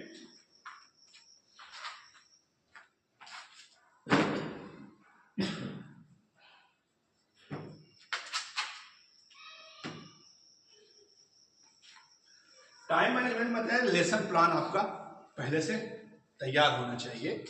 उसके बाद में जो आप टीचिंग रिस्पॉन्सिबिलिटीज हैं, उसमें जो भी चीजें शामिल हैं, जैसे मान लीजिए आपको ये टास्क दिया गया है कि आप सवेरे आकर के जो टीचर्स हैं, सारे लोग आते हैं, तो उनको एक बार आपको उनसे मुलाकात करेंगे या उनके अटेंडेंस करिए, जो एक्सवाइजर जो भी वो चीज़ें हैं। आपके टाइम मैनेजमेंट में क्लासरूम में हम बात कर लेते हैं, सिर्फ बहुत सारी चीज़ें हैं इसमें। टाइम मैनेजमेंट में जब हम बात करेंगे तो बहुत अलग अलग उसकी शिपें हैं, उसके अलग अलग प्रोविजन हैं, लेकिन जो क्लासरूम में टाइम मैनेजमेंट है वो भी बहुत इम्पॉर्टेंट है, और उसको इसी वजह से सॉल्व किया जा सकता है जब आपके पास लेसन प्लान पहले से बना हो। अब आपको पढ़ाना है, मान लीजिए एक चैप्टर है, किसी बुक का एक चैप्टर आपको पढ़ाना है। आज आपने ये टारगेट रखा है कि आज इस चैप्टर को हमको मुकम्मल करना है, लेकिन जब आपने पढ़ाना शुरू किया, वो आपका पसंदीदा सब्जेक्ट है, तो आपने शुरू ही में इतनी लंबी तमहीद बांध दी या कुछ ऐसे वाकयात सुनाने शुरू कर दिए जिसने आपका 45 मिनट में से 30 मिनट आपका ले लिया, और अभी आप एक पैराग्राफ आपका निपटा है।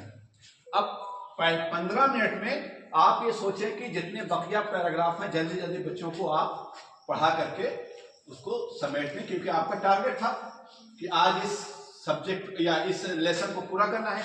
आपने उस लेसन को पूरा करने का टारगेट तो पूरा कर लिया, लेकिन जो आपका टाइम मैनेजमेंट था, जिस तरह से हर पैराग्राफ को जितना टाइम देना था उतना टाइम आपने नहीं दिया, उसका नतीजा क्या होगा कि वो प्रॉपरली बच्चों को समझ नहीं आएगा। शुरुआत पर तो आपको बहुत समझ में आ जाएगा, लेकिन ऐसा तो है नहीं कि किसी लेसन में सिर्फ जो है वो फर्स्ट पैराग्राफ में सारे कंसेप्ट को उड़ेल दिया जाता है। अगर ऐसा हो ही नहीं सकता, आगे भी तो कुछ कंसेप्ट होंगे, आगे भी तो कुछ नई चीजें होंगी जिसको बच्चों को लर्न करना है, जिसको बच्चों को पढ़ना है, तो उन चीजों का भी आपको अपने क्लासरूम में टाइम मैनेजमेंट के हवाले से मुहतात होना चाहिए। आप क्या प्लान, लेसन प्लान बनाएंगे तो ये सारी चीजें उसमें अपने आप भी वो कहीं ना कहीं मैनेज हो जाएंगी।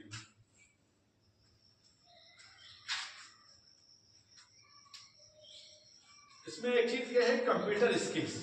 आज के इस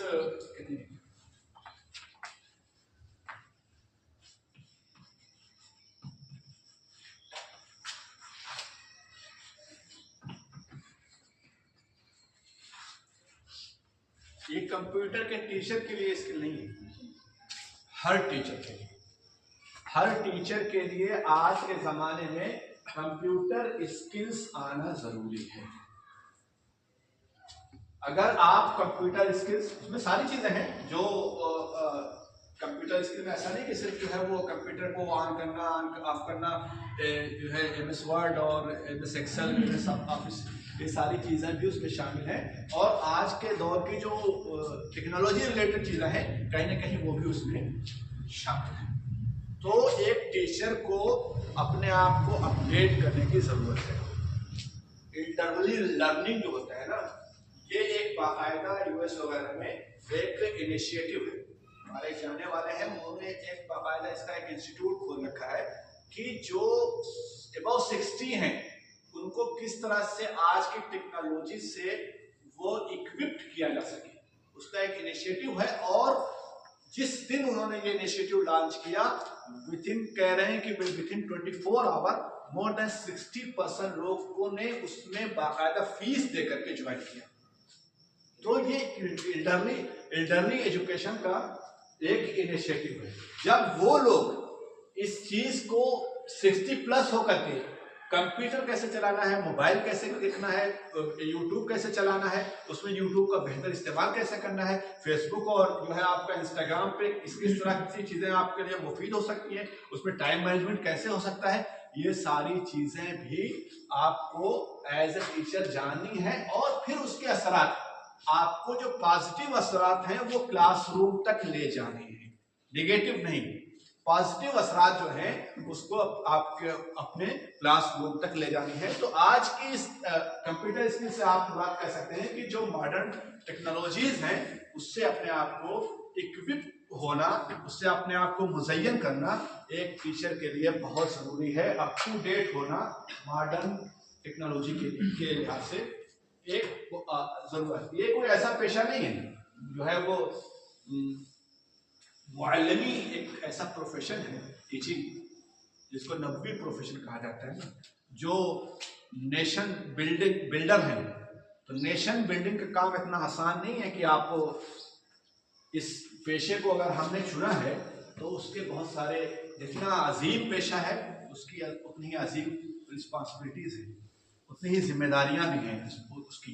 तो उन जिम्मेदारियां, जितना जो चीज़ भी जितनी अजीम होती है, जो जितने बड़े ओहदे पर होता है, उतनी ही जिम्मेदारियां उसके कंधों पर होती हैं। तो इसी तरीके से एक टीचर की भी बहुत सारी रिस्पॉन्सिबिलिटीज होती हैं। उसमें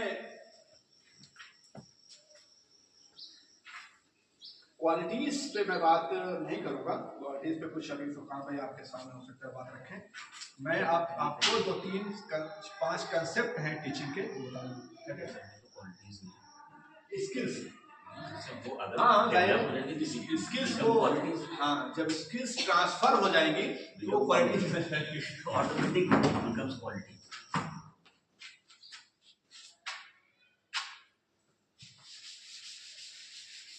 देखिए, अलग अलग लोगों ने अलग अलग तरीके से लिखा है। ये स्किल्स बहुत सारी हैं, 50 हो सकती हैं और उसकी कोई गिनती नहीं हो सकती है। क्लासरूम की सिचुएशन के अकॉर्डिंग जो टीचर अब सक्सेसफुली सिचुएशंस को डील कर लेता है, सेटिस्फाइड कर लेता है, बच्चों को हैप्पी कर देता है और खुद भी कॉन्फिडेंट रहता है। ये सारी इस्तेलाहात है। कॉन्फिडेंट रहता है, बच्चों को सेटिस्फाइड कर देता है, वो भी खुश रहता है, बच्चे भी खुश रहते हैं, तो समझ लीजिए एक इफेक्टिव क्लासरूम आप रन कर रहे हैं। लेकिन आपका भी मूड खराब है, बच्चे भी जो है वो अंदर अंदर जो है वो बुरा भला कह रहे हैं, तो समझिए कि आप भी फेल हैं और बच्चों तक मैसेज पहुंचाने में आप नाकाम हैं। हो सकता है वो आपके सामने कुछ नहीं कहेंगे, ऐसा नहीं है कि वो पे ही सब चीज़ें कहेंगे, लेकिन उनके चेहरे के भाव फिर पढ़ने आने चाहिए। बच्चे का सेटिस्फाइड होंगे आपकी टीचिंग स्किल से, उनका जो एटीट्यूड आपके साथ होगा वो बिल्कुल डिफरेंट होगा। और वो बिलीव मी, वो जो फीलिंग आएगी ना, वो आपको बहुत अंदर से सेटिस्फाइड करेगी। मैं जिस इंस्टीट्यूट में पढ़ाता हूँ, बीच में मैनेजमेंट ने कुछ अपने उनके इंटरनल मैनेजमेंट, तो उन्होंने मुझको बुलाना, मतलब वो कह रहे थे कि अभी, मतलब वो कह रहे थे कि एक नया कोर्स आपके साथ लॉन्च करेंगे, अभी जो आप कर रहे हैं कुछ बड़ा आपके साथ करेंगे। मतलब वो पॉजिटिवली उन्होंने रोका था मुझे, लेकिन बच्चों ने उनको फोर्स किया, नहीं आसिम सर को बुलाइए, हम उनसे पढ़ेंगे। सेकेंड फर्स्ट ईयर वाले बच्चों ने पढ़ा तो वही सेकेंड ईयर के, तो सेकेंड ईयर वालों ने कहा कि नहीं, उनको सर बुलाइए, उनको वो क्यों नहीं आ रहे हैं, वो क्यों नहीं आ रहे। मैं नहीं कह रहा हूँ कि मैं बहुत ज्यादा परफेक्ट हूँ, लेकिन आप अगर सेटिस्फाइड कर ले रहे हैं, और सेटिस्फाइड उसी वक्त कर लेंगे जब आप अपने सब्जेक्ट के साथ, अपने पेशे के साथ इंसाफ करेंगे। अगर आप इंसाफ नहीं करते, आप कहते हैं इस्तफ्ते क़ल्बक, कहा गया ना, अपने दिल से फतवा लो कि क्या आप कर रहे हैं इंसाफ अपने पेशे के साथ, अपने सब्जेक्ट के साथ। जितना आपको वक्त देना चाहिए क्या आप वक्त दे पा रहे हैं, जितना आपको मेहनत करनी चाहिए क्या आप मेहनत दे पा रहे हैं। मानता हूं कि आपकी सैलरीज उतनी अप टू द मार्क नहीं है कि आप कहें कि हम क्या पूरी जिंदगी इसी में लगा दें। आपका ये सवाल जायज है। ये स्कूल सिस्टम का ये जो आपको इस्तेगलाल करना, एक्सप्लॉइट करना है, ये बात बिल्कुल सही है। लेकिन चूंकि आपने ये पेशा, उसके बावजूद, ये ग्राउंड रियलिटीज जानने के बावजूद भी आपने उस पेशे को इख्तियार किया है, तो फिर एज ए मिशन इसको लेके चलिए, वरना आप क्विट कर दीजिए। बहुत सारे पैसे कमाने के बेशुमार अच्छे तरीके आप बाइज़्ज़त तरीके ढूंढ सकते हैं। आप जनरेशन को तबाह करने का काम मत करना, क्योंकि आप ये जनरेशन इससे पलेंगी। और सिर्फ ऐसा नहीं कि आपका नुकसान होगा, वो उनका नुकसान होगा, ये आपका भी नुकसान होगा। यही समाज में जब बच्चे कुछ बढ़ करके जाएंगे, जब कोई बड़ा कारनामा अंजाम देकर के आप आएंगे, आपका जो है वो पैर छुएंगे, आपको सलाम करेंगे, आपसे वो गले मिलेंगे, तो आपको एक हर्ष और एक फख्र का वो जज्बा आपके अंदर रहेगा। कहीं भी बेशुमार जगहों पर आपका इसका इनकाउंटर करेंगे, आपको जो है इसका सामना करेंगे कि किस तरह से जो आपने लगन के साथ बच्चों को पढ़ाया है उसका आप तजर्बा करेंगे। बहरहाल बहुत सारे पेडागोजी एक लफ्ज है, आज आपने सुना होगा।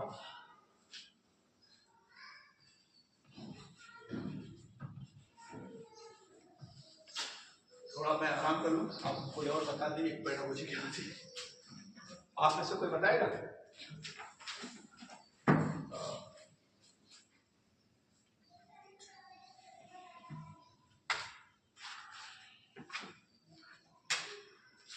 आप में से कोई बताएगा? सुना आपने ये लफ्ज? कोशिश कीजिए, क्योंकि इट्स आल्सो थ्रू प्रोसेस ना, ये अभी तो तकलीफ नहीं। आप लोग ट्राई कीजिए, गलत से यहाँ कोई किसी को जज नहीं करेगा। पेडागोजी जो ये वर्ड आया, ये सुनकर कैसा लगा और क्या समझ आया? बोलने की आज़ादी है, आप कुछ भी बोल दीजिए। आसिम भाई वैसे भी जहाँ से आते हैं जेल में, वहाँ बोलने की आज़ादी। तो आपको जो समझ आया पेडागोजी, बहुत पहली बार सुना आपने, ये भी कह सकते सर हमने पहली बार सुना, या इसके सुनने के बाद जो भी मन में पहली इमेज बन रही है बस वो आंसर, ताकि ये एक इंटरेक्टिव सेशन हो जाए ना। वन वे कम्युनिकेशन अभी चल रहा है, टू वे कम्युनिकेशन में जी आदित्य सर, पहले ही कोई किसी को जज नहीं करेगा। यहाँ आसिम भाई चाहे हम किसी को सिखाने नहीं आए, बट एक अपडेट है, एक इंटरेक्शन सीखने की कोशिश कर रहे हैं। कोई ऐसी बात नहीं है कि हम लोग आप ट्राई करेंगे तो उससे चीजें निकल कर आएंगी ना, डिफरेंट व्यूज निकल कर आएंगे कि एज अ पेडागोजी क्या है।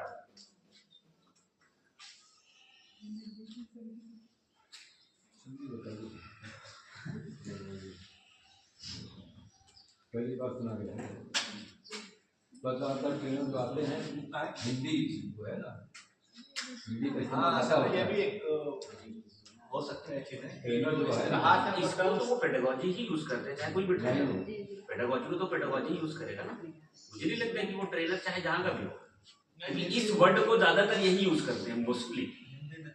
अब या तो और भारी भरकम हो, हिंदी में तो मुझे लग रहा है और भारी भरकम वर्ड हो पेडागोजी का सिंपल। हाँ सब कुछ हाँ बिल्कुल, बस यही है, वो बस भारी भरकम सा वर्ड दिख रहा है, बाकी कोई बहुत ज्यादा भारी भरकम है नहीं। नहीं, टीचर ट्रेनिंग में या बीएड जो लोग करते हैं उसमें वो पेडागोजी एक ऐसा लफ्ज है जिससे वो मानुस होना ही होना है। आपका तरीक़ेकार जो होता है, पढ़ाने का जो तरीक़ेकार होता है, उसी को समझिए। एक सिंपल वे में आप कह सकते हैं कि पेडागोजी है। किस तरह के तरीक़ेकार को आप इख्तियार करते हैं, किस तरह के मेथड्स को आप यूज करते हैं टीचिंग का, उसी को पेडागोजी कहते हैं। ये सिर्फ एक वो है, उसी को मेथडोलॉजी भी कह सकते हैं, उसके मेथड्स कह सकते हैं, उसको जो है टीचिंग अप्रोच कह सकते हैं, जो भी चीज़ें हैं। लेकिन उसके लिए प्रॉपर जो इस्तिलाह है वो पेडागोजी कहा जाता है उसका, कि आपका जो टीचिंग स्टाइल है उस तरह से उसको पेडागोजी है। 5 तरीके हैं जो बहुत ज्यादा यूज होते हैं या इसका इस्तेमाल होता है, उसी 5 पर थोड़ा सा बात करूंगा मैं। पूरी बात की जैसे भी मैं बोलूँगी नहीं नहीं ऐसा नहीं होता। हो गया ना, अरे एक साथ करना डोज दे देगा। आप पूरी बात कीजिए, मैं किसी और दिन आके बोलूँगा। अरे आप यहाँ पे बोलना कंस्ट्रक्टिविस्ट।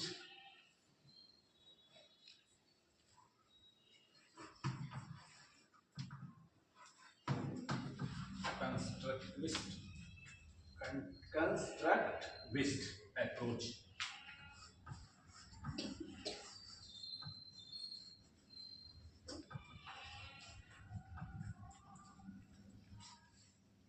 ठीक है, पहले लिख ही देता हूँ 5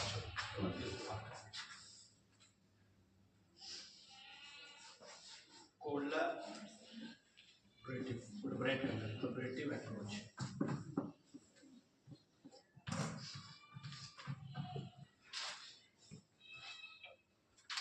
रिफ्लेक्टिव अप्रोच,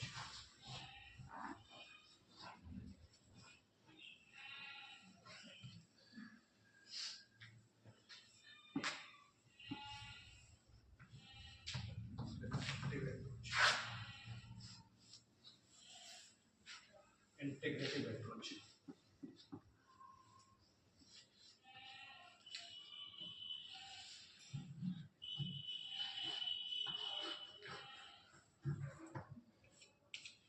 और 5वां हो गया इंक्वायरी बेस्ड अप्रोच।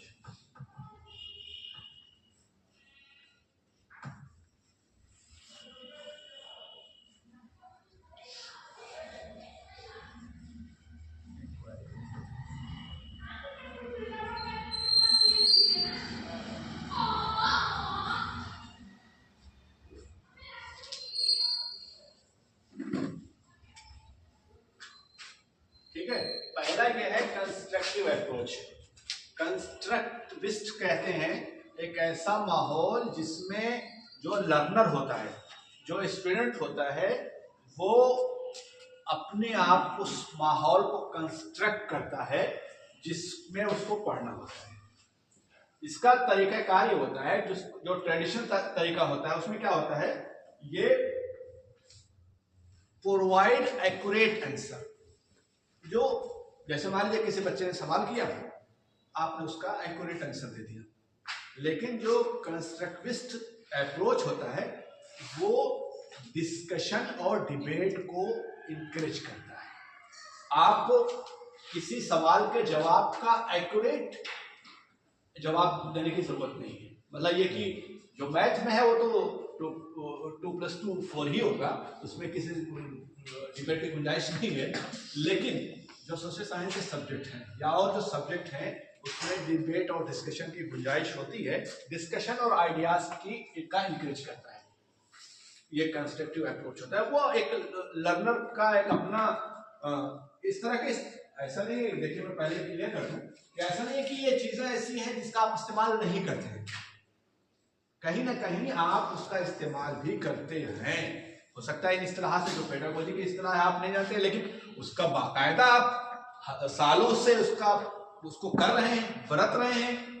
तो इसमें कोई ऐसी बात नहीं है कि आप नहीं जानते तो इसमें कोई वो तो उनकी इस्तेलाहात है पेडागोजी, तो उसका ना जानना, लेकिन आप उसको बरत रहे हैं और सालों से बरत रहे हैं और अच्छे तरीके से बरत रहे हैं, इसमें भी कोई शक नहीं है। लेकिन जो मॉडर्न टर्मिनोलॉजीज हैं उसका जानना भी, और खास तौर से अपनी फील्ड की टर्मिनोलॉजीज को जानना और उसका जो कंसेप्ट है उसके बारे में पढ़ना जानना भी जरूरी होता है। तो जो कंस्ट्रक्टिविस्ट अप्रोच होता है वो एक्यूरेट आंसर प्रोवाइड नहीं करता है। किसी भी सवाल का एकदम सटीक जवाब वहां नहीं होता है। उसमें लर्नर को यह मौका दिया जाता है, जो स्टूडेंट्स होते हैं उनको यह मौका दिया जाता है कि वो डिस्कशन करके, आइडियाज को डिस्कस करके एक दूसरे से फिर वो एक फैसले पर या एक राय पर पहुंचे। इसमें जो सोशल साइंस के सब्जेक्ट में इसमें स्कोप ज़्यादा होता है, मैथ्स वगैरह में स्कोप नहीं होता है, लेकिन फिर भी इस अप्रोच को अपने लिहाज से टीचर्स कर सकते हैं। इसमें जो होता है, जो वर्किंग स्टाइल होता है, इसमें वो ट्रेडिशनल तरीके में क्या होता है कि बच्चे इंडिपेंडेंटली अपना काम करते हैं। इसमें क्या करता है, इन ग्रुप्स, बच्चों को ग्रुप्स में डिवाइड कर दिया जाता है और फिर उन ग्रुप्स के जरिए से उसमें आपस में डिस्कशन करवाया जाता है। ये कंस्ट्रक्टिविस्ट का अप्रोच का एक तरीका है। जो ट्रेडिशनल तरीका है उसमें क्या होता है कि डिसीजन मेकिंग का होता है, इंस्ट्रक्टर जो होता है, टीचर वो होता है, वो फाइनल से होता है, अंपायर का फैसला आखिरी और मान्य होगा। इसमें नहीं, इस अप्रोच में अंपायर का फैसला आखिरी और मान्य नहीं होगा, मतलब टीचर का। इसमें क्या होगा कि शेयर्ड बिटवीन टीचर और एंड स्टूडेंट, टीचर और स्टूडेंट के दरमियान डिस्कशन के बाद जिस नतीजे पर पहुंचेंगे, दोनों टीमों के दरमियान आपस में बातचीत करके तब किसी नतीजे पर पहुंच करके उसका वो फैसला सुनाया जाएगा कि हाँ ये चीज सही है। और जाहिर सी बात है उसमें वो रेशनैलिटी होगी। ऐसा नहीं हो कि बच्चे कह दें कि भाई नहीं 2 और 2 5 होता है, हम सारे लोग यही कह रहे हैं, आपको मानना पड़ेगा। ऐसा तो नहीं होगा। चीजों को मतलब कहने का मतलब यह है कि डिस्कशन को आप वो करें। इसमें क्या होता है, जो ट्रेडिशनल तरीका होता है उसमें असाइनमेंट दे दिए जाते हैं। असाइनमेंट दे दिया गया, फला जो है वो फला की जीवनी पे आपको लिख करके लेकर के आना है, असाइनमेंट हो गया। लेकिन इसमें जो होता है या होता है, इसमें कॉन्फ्रेंसेस करवाई जाती हैं, डेली वर्क करवाया जाता है, पोर्टफोलियो दी जाती हैं और असाइनमेंट भी उसमें शामिल रहता है। लेकिन उसमें ऐसा हो जो इंगेजमेंट वाला असाइनमेंट हो, तो वो थोड़ा सा ट्रेडिशनल तरीके से अलग होता है।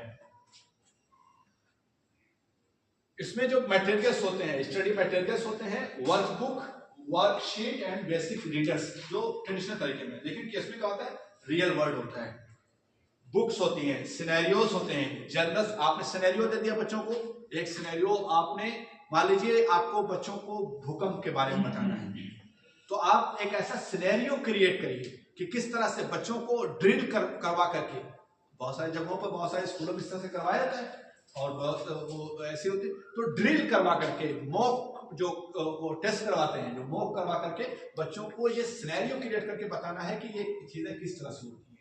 ये लर्निंग जो रियल वर्ल्ड का लर्निंग होती है, ये बहुत इंपॉर्टेंट होती है। ये बच्चों को बहुत आसानी से समझ में आ जाती है, लेकिन उसमें टीचर्स को ज्यादा मेहनत करनी पड़ती है, बच्चों को फिर आसानी हो जाती है उसमें करने में। उसमें वर्कशॉप मेथोडोलॉजी होती है, वर्कशॉप करवाया जाता है। इस तरह से ये कंस्ट्रक्टिविस्ट अप्रोच का एक हिस्सा है। ठीक, इसी तरह से कोलैबोरेटिव अप्रोच है। कोलैबोरेटिव अप्रोच में चीजें आप इस्तिलाहात से खुद चीजें समझ में आ रही हैं कि क्या मतलब है इसका।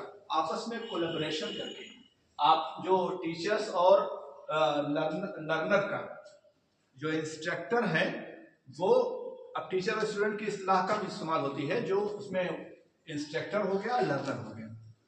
तो लर्नर जो होते हैं वो और टीचर्स का आपस में कोलैबोरेशन करके किसी चीज को उस अप्रोच को लेकर के चलते हैं, और क्लासरूम में एक ऐसा पूरा एनवायरनमेंट रहता है जिसमें कोलैबोरेट हो, यानी एक तरफ से कोई एक से ना हो, बल्कि जो भी सब्जेक्ट पढ़ना है, जो भी मैटर पढ़ना है, जो भी लेसन पढ़ना है, उसमें कोलैबोरेटिव तरीके से आपस में वो करें। इसके बहुत सारे तफसीलात हैं। रिफ्लेक्टिव है,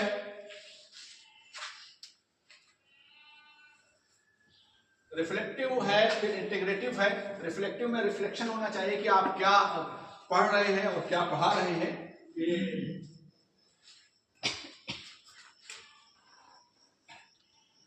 और क्या है इंटीग्रेटिव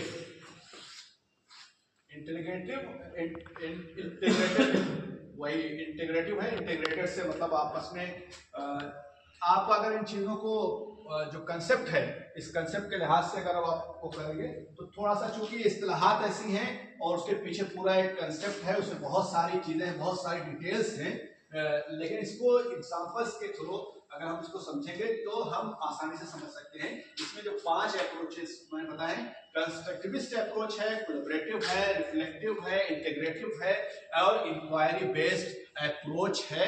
उसमें इन अप्रोच के जरिए से आप बच्चों के अंदर जो उसका खुलासा ये कह सकते हैं कि बच्चों के अंदर एक ऐसा एनवायरनमेंट, क्लासरूम में एक ऐसा एनवायरनमेंट पैदा करना है जहां बच्चों की जो एक खुद का ऐसा एनवायरनमेंट बना सके कंस्ट्रक्टिव अप्रोच के जरिए से, जो लर्नर के लिए फ्रेंडली हो, जो स्टूडेंट फ्रेंडली एनवायरनमेंट हो, जो टीचर फ्रेंडली एनवायरनमेंट ना हो, जहां जो बॉस हो वो कोई एक ना हो, ना तो टीचर हो ना तो स्टूडेंट हो, बल्कि दोनों आपस में दोनों की सहमति, कोलैबोरेशन से वो क्लासरूम चल सके, तो उसमें कर सकते हैं। फिर जो भी चीजें आए वो रिफ्लेक्टिव होनी चाहिए। ऐसा नहीं कि वो इंस्ट्रक्टर हो वो मास्टर हो, बल्कि वो आपस में कोलैबोरेट करके चीजों को रिफ्लेक्ट करना चाहिए जो भी XYZ पढ़ते हैं, और उसमें कहीं ना कहीं इंटीग्रेशन होना चाहिए। ऐसा ना हो कि स्टूडेंट की कुछ कहें और टीचर कुछ कहें और फिर आप जो ज़हनी इंतशार हो और कोई किसी एक राय पर आप ना पहुंच सके। क्लासरूम का ये माहौल नहीं होना चाहिए। डिबेट और डिस्कशन की इजाजत तो होनी चाहिए, लेकिन at the end of class जब आप क्लास को वाइंड अप करें तो फिर बच्चों में कोई ऐसी चीज ना होनी चाहिए कि एक ही चीज के अलग अलग और गलत गलत जवाब मौजूद हों। ऐसा नहीं होना चाहिए। जब आप क्लास को वाइंड अप करें तो उसमें आप एक जो कंसेंसस से, जो आप आपसी इत्तेफाक से, इजमा से एक राय पर पहुंच करके और उसको कंक्लूड कर सके, वो इंटीग्रेटिव बेस्ड अप्रोच के जरिए से किया सकता है। और इंक्वायरी बेस्ड अप्रोच में भी वो सवालात और जवाबात का जो मौका होता है और आपस में एक दूसरे से सीखने और समझने का। इसमें आज के इस मॉडर्न जो पेडागोजी में है, इसमें ये चीज कभी नहीं मानी जाती है कि इंस्ट्रक्टर जो है वो फाइनल से कहने के वो है। इससे आपकी अहमियत का कम नहीं की जा रही है, बल्कि एक ऐसा एनवायरनमेंट पैदा की जा रही है जहां डिबेट और डिस्कशन को इनकरेज किया जा सके। तो ऐसा नहीं है कि हमको कभी बाद दफा लग रहा है कि ऐसा है कि ये तो सब कुछ स्टूडेंट सेंट्रिक चीजें अप्रोच है, इसमें टीचर तो कोई है रोल नहीं है, लेकिन टीचर का अपना रोल है, उसकी अपना मकाम है, अपना एक उसका जो टीचर क्लासरूम को फंक्शन करने में उसकी जो भूमिका है उससे किसी को इनकार नहीं है। बस ये सारे अप्रोचेज, ये सारी पेडागोजीज जो इंट्रोड्यूस हुई है वो इसलिए इंट्रोड्यूस हुई है ताकि किस तरह से इस क्लासरूम के एनवायरनमेंट को ज्यादा इंटरैक्टिव, ज्यादा फ्रेंडली, ज्यादा लर्निंग के लिए हमवार किया जा सके। ये सारी चीजें इसीलिए ये की जा सकती है, की जा रही हैं। ये और बहुत सारी चीजें हैं, लेकिन अब शायद ज्यादा मैंने वक्त ले लिया और बचाओ तो वही बताइए। नहीं है तो ठीक, तो देखिए 4-5 महीने का कोर्स कम से कम होता है इसका। मैं अगले सेशन में नहीं, अब ये इनका ही है। फिर बहरहाल अब इसी बात से इंशाल्लाह मैं अपनी बात को खत्म करता हूँ, और अगर कोई सवाल वाल रहेगा तो मुल्तान भाई की बात कर लेंगे।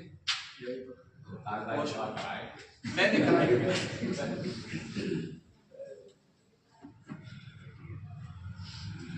सवाल जवाब एक साथ मिलेगा।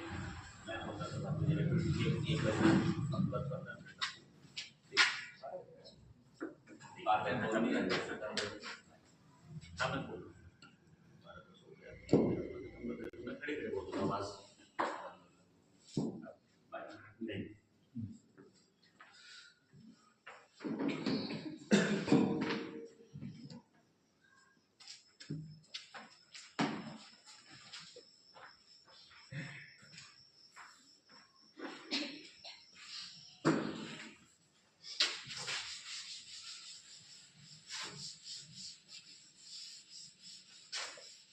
Good afternoon everyone. आसिफ मैंने थोड़ा टाइम लग रहा है दिया आप लोगों को। आसिफ भाई ने ऑलरेडी टीचर के अंदर क्या क्या क्वालिटीज होनी चाहिए, स्किल्स होनी चाहिए, लगभग सारे टॉपिक्स को कवर कर दिए। जैसा आसिफ भाई ने कहा कि टीचर ट्रेनिंग एक ऐसा पूरा एक 6 महीने का 1 साल का सिलेबस है, तो उसे एक ट्रेनिंग में तो खत्म भी नहीं किया जा सकता है। It takes more time. मैं कुछ नई चीज़ें जो आपने भी सुन रखी होगी, लेकिन फिर भी उस पर डिस्कशन अभी भी थोड़ा कम हुआ है अपने एरिया में। उस पर मैं रोशनी डालना चाहूँगा। ये एक वर्ड काफ़ी एजुकेशन की दुनिया में बहुत इस पर चर्चा हो रही है, NEP 2020। कितने लोगों ने इसे सुन रखा है? बस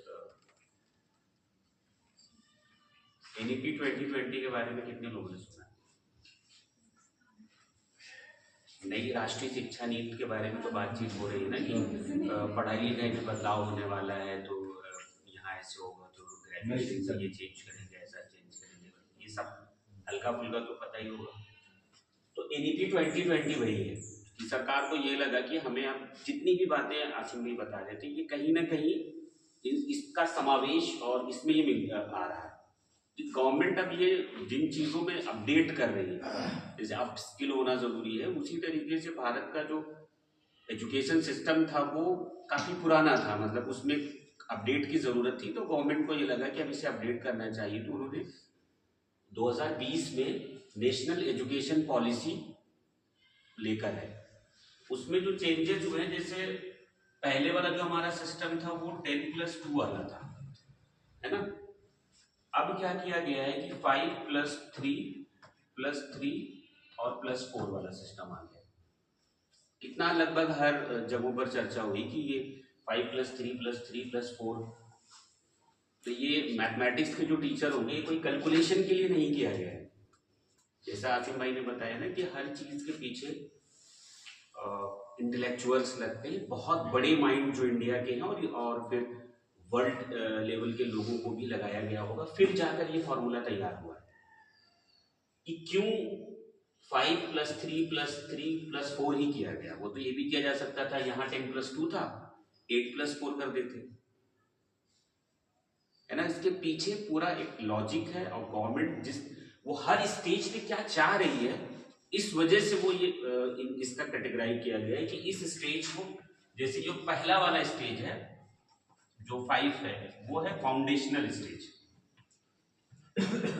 ये बच्चा बिल्कुल छोटा होगा, जो नर्सरी, LKG, UKG, फर्स्ट और सेकंड, इसमें किस तरीके से पढ़ाना है उसका पूरा, जैसे NEP बनी ना, उसी के साथ साथ एक और टर्म आया, और इन चीजों को एज अ टीचर हमें बस पता तो होना ही चाहिए, और हम अगर टाइम है तो गूगल पे पूरी इंफॉर्मेशन है, यूट्यूब पे भी जाकर आप 10 मिनट की वीडियो, 20 मिनट की वीडियो में लोगों ने बता रखा है कि NCF 2022, और फिर उसके बाद एक आया NCF 2023। ये डॉक्यूमेंट तो थोड़ा छोटा है, कुछ 50-60 पेजों में होगा तकरीबन। ये दोनों बहुत हैवी डॉक्यूमेंट है, क्योंकि सरकार ने जब NEP लाया तो जाहिर है कि फिर सरकार को ही तो तरीका बताना पड़ेगा ना कि NEP में जो चीजें हम बता रहे हैं उसे आप लागू कैसे करोगे। ये जो 5+3+3+4 का जो कॉन्सेप्ट दिया गया है, उसको फिर इसमें बताना शुरू किए। नेशनल कैरिकुलम फ्रेमवर्क 2022, ये तकरीबन 300 कुछ पेजों का है, गूगल पे इसका PDF है, तो कई लैंग्वेज में, हिंदी में भी है, और जो आपको इंग्लिश में भी मिल जाएगा, और ये कुछ 600 के तकरीबन पेजेस में है, 2023 वाला। तो ये आप अपने हिसाब से देख सकते हैं, या यूट्यूब पे वीडियोस अवेलेबल होंगे, वहां देख सकते हैं। पूरा तरीका बता दिया गया कैसे क्या करना है। अब मैं बहरहाल उतनी डिटेल में जाने का टाइम भी नहीं, इसमें बहुत टाइम लगेगा। ये क्यों किया गया, इसके पीछे की क्या थ्योरी है, उस पर आते हैं कि ये जो फाउंडेशनल स्टेज है, इसमें किस तरीके से पढ़ाना है, और जो ये शिक्षा नीति बनाई गई है, इसमें क्या चाहा जा रहा है। तो इसमें एक चीज पर पहले से ही बात हो रही थी, लेकिन अब बहुत ज्यादा बात होने लगी है, और आजकल जो है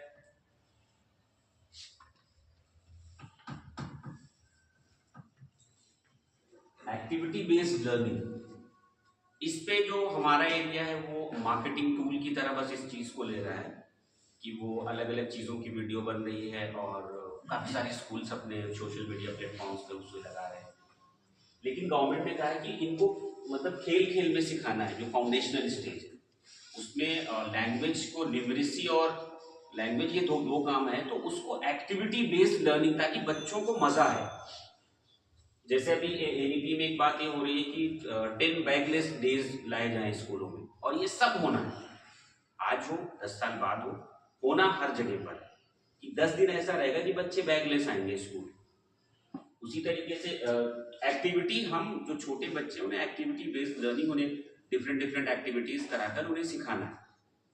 फाउंडेशनल स्टेज में ये है। उसके बाद जब ये दूसरा स्टेज जो 3 साल वाला है, फाउंडेशनल स्टेज में नर्सरी हो गया, एलकेजी हो गया, यूकेजी हो गया और फर्स्ट सेकंड हैं ये वाले टीचर्स भी ना प्राइमरी बेस वाले। तो इसमें एक चीज देखिए, जैसे आसिम भाई ने कंप्यूटर स्किल्स के बारे में बताया होगा, यूट्यूब एक ऐसा बेहतरीन प्लेटफॉर्म है और गूगल, जो सब कुछ फ्री में अवेलेबल है और हम उस पर टाइम देते भी हैं। अगर हम ये फाउंडेशनल स्टेज के जो टीचर्स हैं, आप वहाँ देखेंगे एक्टिविटी बेस्ड लर्निंग, बहुत सारी चीजें, वो कैसे ए को कैसे सिखाना है, क्या एक्टिविटी करनी है, क्या राइम करना है, पोएम्स को कैसे सिखाना है, मैथमेटिक्स की क्या एक्टिविटीज वो करके सिखा रहे हैं। तो हम वहाँ से देखकर फिर उसी हिसाब से अपने बच्चों के साथ वो मतलब क्लासरूम को इंटरेस्टिंग बना सकते हैं। वो सारी चीज़ों पर जो बहुत बड़े बड़े स्कूलों में हो रहा है, सब कुछ वो यूट्यूब पे डाल देते हैं वीडियो बनाकर, तो वहाँ से आप देख सकते हैं। और प्राइमरी लेवल पे जो पहले का वो था, लेकिन अब आने वाले दिनों में फाउंडेशनल स्टेज यूज़ किया जाएगा।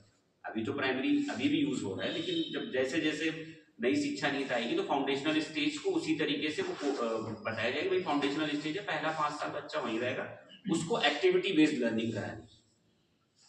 तो आप भी अपने यहाँ कराना शुरू करेंगे, ये स्कूल के लिए भी बेहतर है और आपके अपने लिए भी बेहतर है, क्योंकि इसी तरीके के मार्केटिंग टूल इस वक्त है। क्योंकि जिससे आपका कंपटीशन है, चाहे वो मदरसा बोर्ड स्कूल हो, यूटी बोर्ड स्कूल हो, ज्यादा कंपटीशन है सीबीएसई के बच्चों से। वहां इन सब चीजों पर पहले से काम हो रहा था, अब और काम करने लगे। तो जो हमसे हो सकता है हमारे लिमिटेड रिसोर्सेज में, या जो हम कर सकते हैं हम वहाँ देखें।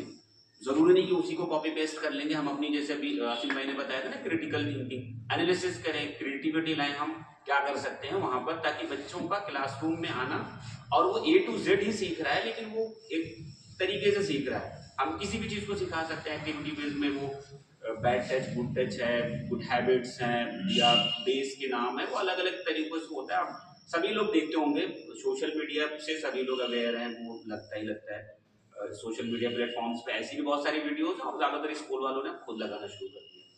ठीक है, यहां जब आएंगे तो ये वाला भी एरिया लगभग उसी टाइप का है। पीआरटी स्टेज जो है, फाउंडेशनल के बाद ये जो शुरू होगा वो पीआरटी स्टेज है, 3 साल चलेगा। इसमें लैंग्वेज और मैथमेटिक्स पे बहुत जोर दिया गया है, न्यूमेरेसी सिखाना। अभी भी गवर्नमेंट यहाँ तक ये नहीं चाह रही कि बहुत ज्यादा साइंस को इन्वॉल्व किया जाए, बहुत ज्यादा सोशल साइंस को इन्वॉल्व किया जाए, थोड़ा थोड़ा टचअप देने को दिया जा सकता है, लेकिन वो ये चाह रहे हैं कि हर बच्चा जो नंबर गेम है, क्योंकि कैलकुलेशन वाला जो पूरा है उसमें अच्छा हो और भाषा को सीखे। क्योंकि कहीं ना कहीं फाउंडेशनल स्टेज में ही बहुत सारे बच्चों की भाषा के साथ बहुत इश्यूज हैं। अभी भी 6, 7, 8 के ऐसे बहुत सारे बच्चे मिलते हैं जो कायदे से रीड नहीं कर पा रहे हैं, लिख नहीं पा रहे हैं। जब वो एक लैंग्वेज को नहीं समझ पा रहे तो फिर उसे साइंस और बड़े सब्जेक्ट्स कहाँ समझेंगे, क्योंकि समझना उसी किसी न किसी एक भाषा को ही लेकर आगे बढ़ेगा वो, चाहे वो हिंदी मीडियम स्कूल हो, उर्दू मीडियम स्कूल हो, या फिर इंग्लिश मीडियम स्कूल हो, किसी एक भाषा में ही 12th तक की पढ़ाई करेगा और आगे की भी पढ़ाई करेगा। तो इस पे जो है यहाँ भाषा पर और नंबरिंग पर, यानी कि मैथमेटिक्स और भाषा पर, इस पे बहुत वो किया गया। और वही एक्टिविटी बेस्ड लर्निंग इसमें भी बहुत ज्यादा की गई कि यहाँ भी आप जितना एक्टिविटी उनसे करवा सकते हैं वो करवाइए। थर्ड वाला स्टेज जो क्लास 6, 7, 8 वाला है, इस स्टेज में आकर फिर अब ये चाहा जा रहा है कि अब एक्सपीरियंशियल लर्निंग एक टर्म है, जो आसिम भाई ने भी उसी चीज को बहुत ज्यादा हाईलाइट किया कि हम बच्चों को प्रोजेक्ट दें, असाइनमेंट्स दें, उनसे काम करवाएं, ताकि उन्हें एक्सपीरियंस हो किसी भी एक, अब जिन जिन सब्जेक्ट्स में कैसे क्या करना है वो तो सब्जेक्ट टीचर ही देखेंगे। जाहिर अलग अलग सब्जेक्ट के टीचर होते हैं। मैथमेटिक्स में आप क्या एक्टिविटी उनसे करवा सकते हैं, कैसा वो एक्सपीरियंस कर सकते हैं। फिर यहाँ साइंस भी आ जाएगा, सोशल साइंस आ जाएगा, तो उन्हें थोड़ा एक्सपीरियंस हो चीज़ों का। आप उन्हें प्रोजेक्ट घर के लिए भी दे सकते हैं कि वो थोड़ा अपने आसपास के इन्वायरमेंट को देखें, उस पर वो क्या कर सकते हैं। यहाँ पे एक्सपीरियंशियल लर्निंग पर बहुत ज़्यादा जोर दिया गया कि बच्चा एक्सपीरियंस कर रहा हो चीज़ों को। उसी तरीके से जब आप फिर लास्ट वाला है, यहाँ पे चॉइसेस दी गई, जो आसिम भाई ने पढ़ाने के पेडागोजी तरीके में जो चीज़ें बताई कि बच्चे को ना फ्रीडम मिले कि वो आर्गुमेंट कर सके। ये वो जैसे कुल मिला जुला कर शिक्षा का जो है वो है कि दिमाग को जिंदा करना। कॉग्निटिव लर्निंग का एक टर्म इसमें यूज होना शुरू हुआ है। वो जब आप जिन्होंने बीएड बीटीसी किया होगा वहाँ भी वो पूरा सिलेबस का पार्ट है कॉग्निटिव लर्निंग, दिमाग का विकास करना बच्चों। तो ये सारी चीजें फिर यहाँ पहुँचते पहुँचते जो 4 वाला है यहाँ वो उस तरह का कि वो उसे चॉइस हो चीज़ों को चुनने की, किस स्ट्रीम में वो जाना चाह रहा है। जाहिर है कि अब यहीं से फिर वो कॉमर्स की स्ट्रीम बनेगी, साइंस की स्ट्रीम बनेगी, फिर ह्यूमैनिटीज़ की स्ट्रीम बनेगी। वो चॉइसेस उसे मिलना शुरू हो, क्लास में उसे आज़ादी मिलना शुरू हो, वो सवाल पूछ सके, है ना। अब जैसे हम लोगों का ये माइंड मत करना, क्योंकि हमारा सिस्टम ही ऐसा रहा है, हमने बच्चों को मौका नहीं दिया। वो पैटर्न आज तक बना रह गया कि मैं अगर अपना 5 साल का एक्सपीरियंस इस एरिया में शेयर करूं, चाहे टीचर्स से मिले हम, चाहे बच्चों से मिले हम, कोई कुछ पूछ ही नहीं रहा। Q&A सेशन जब हम लोग करते हैं, जैसे 2 घंटे का सेशन हुआ, उसके बाद Q&A में कोई एक बच्चा खड़ा हुआ, कोई 2 बच्चा खड़ा हुआ, टीचर्स ही नहीं सवाल पूछ रहे, क्योंकि ये पैटर्न पहले से रहा हमारा। हम क्लास में फ्रीडम नहीं दे पाएंगे। अब ऐसा भी नहीं कि हम 40 बच्चों से सवाल पूछना शुरू कर देंगे तो पूरा क्लास का टाइम चला जाएगा, लेकिन ये हमें फ्रीडम देना है। और स्पेशली वो आगे की जो रो है, जो 1st, 2nd, 3rd बेंच पे, बड़े स्कूलों में तो बहुत लंबे लंबी बेंचेस लगती, बीच के बच्चे, पीछे को बच्चे को भी हम इंगेज करें। तो ये सारा स्टेप वाइज जो चीजें हैं, इस तरीके से गवर्नमेंट धीरे धीरे इन चीजों को लाएगी। पूरी प्लानिंग यही है कि अब जो है जो 10-12 क्वालिटीज, क्योंकि हमें कुल मिला जुलाकर मकसद क्या है स्कूल्स का, शिक्षा का, मैं चाहूंगा कि आप लोग भी बताएं कि बच्चा स्कूल आता है, क्लास 12 तक पढ़ता है या ग्रेजुएशन करता है, पोस्ट ग्रेजुएशन करता है, इसके पीछे मकसद क्या है। एक इंटरेक्ट मुझे जहां से चाहिए एक आंसर, और एक आंसर फीमेल साइड कि ओवरऑल मकसद क्या है किसी बच्चे को स्कूल भेजने, उसके गार्जियन का क्या मकसद है, या बच्चा किस चीज के लिए उसे तैयार किया जा रहा है। मेक लाइफ बेटर, अपनी लाइफ को बेटर करने के लिए। Very good. आप लोगों की तरफ से अपनी जिंदगी को खुशगवार बनाने के लिए, इसलिए कि बच्चा मतलब तालीम होती है, तालीम हासिल करे, फिर जाके आगे अपनी जिंदगी को मतलब कामयाब बनाए, कोई अच्छा से जॉब कर ले, कोई अच्छी है ना जिंदगी बेहतरीन तरीके। तो अभी तक का जो पूरा मामलात रहे हैं वो इस वक्त जाहिर है आपने कहा ना मैम कि वो अपनी जिंदगी अच्छी करेगा। कॉर्पोरेट वर्ल्ड और जो पूरा कॉलेजेस में ही हम नहीं डालेंगे, क्योंकि वो ज्यादातर नीचे से ही मामला, जब तक बिल्कुल फाउंडेशनल स्टेज, जैसे यहाँ जो काम पूरा हो जाना चाहिए वो नहीं होगा, वही बैगेज लेके बच्चा यहाँ पहुंचेगा 3rd, 4th, 5th में। यहाँ अगर उसको नहीं बात समझ आई तो फिर वही बैगेज लेके यहाँ पहुंचेगा, और फिर इसके बाद उसको जबरदस्ती 9th, 10th, 11th, 12th करवाया जाएगा। फिर ड्रॉप आउट रेट बहुत ज्यादा होंगे, ना उसको क्लास में बात समझ आएगी, बच्चे को वो सब्जेक्ट ही जो काम यहाँ हो जाना चाहिए था वो नहीं हुआ उसके साथ। इसी वजह से उसको यहाँ भी मजा नहीं आती। मैथ में अगर नहीं उसे समझ आ रही है तो फिर वो या तो क्लास बंद करेगा, होमवर्क नहीं पूरा करेगा, या अपने जो है फेयर कॉपीज नहीं बनाएगा, वो उसको जो भी काम दिया जाएगा वो नहीं करेगा, क्योंकि उसके साथ यहाँ दिक्कत होगी। बहुत रेयरेस्ट है, ठोकर लगने के बाद बहुत सारे लोग, जैसे 12th फेल एक मूवी आई, एक एग्जाम्पल सेट हुआ, लेकिन वो लाखों में कोई एक कर पाएगा। जो बच्चा यहाँ अच्छा है वही बच्चा यहाँ अच्छा है, और वही बच्चा फिर आगे भी अच्छा है। और अच्छा और बुरा कुछ भी नहीं, बस उसे आ ही नहीं रही चीज। जैसे जो काम यहाँ उसको अगर मान लो लैंग्वेज और नंबर पे थोड़ा यहाँ तक पहुँचते पहुँचते ये 2 चीजें मुकम्मल हो जानी चाहिए कि उसे एक तो जो हमारी मदर टंग है हिंदी, या जिस स्कूल में उर्दू मीडियम है तो उर्दू, साथ साथ इंग्लिश, ये और कैलकुलेशन, ये दोनों चीजें अगर बच्चे को नहीं आ रही तो जाहिर सी बात है फिर वो ये सब चीजें झेल ही नहीं पाएगा। पास तो हो जाएगा। तो मैं आ रहा था मैम कि बच्चों को जो टोटल पढ़ाई का मकसद है और शिक्षा नीति में जो बदलाव किया गया वो ये है कि हम इंटरनेशनल स्टैंडर्ड पर अपने बच्चों को तैयार कर पाए। इस वक्त ये है पूरी जो रिसर्च है इंडिया लेवल पे, टाइम्स ऑफ इंडिया में भी ये न्यूज आ चुकी है कि हमारे यहाँ ये हाल है, और उसमें गलती सारे लोगों की, वो चाहे स्कूल से लेके प्राइमरी के स्कूल से लेके कॉलेजेस तक वो चीज़ें नहीं फॉलो की गई। इसी वजह से जो प्रोडक्ट निकल रहा है और जो कंपनियों को चाहिए या जो दुनिया को चाहिए जिससे ताकि वो एक मुफीद हो सके अपने लिए भी और अपने देश के लिए भी, वो निकल नहीं रहे। बहुत सीईओज के साथ मीटिंग हुई, उनका भी यही कहना है कि दे आर नॉट एलिजिबल कि उन्हें हम जॉब दें।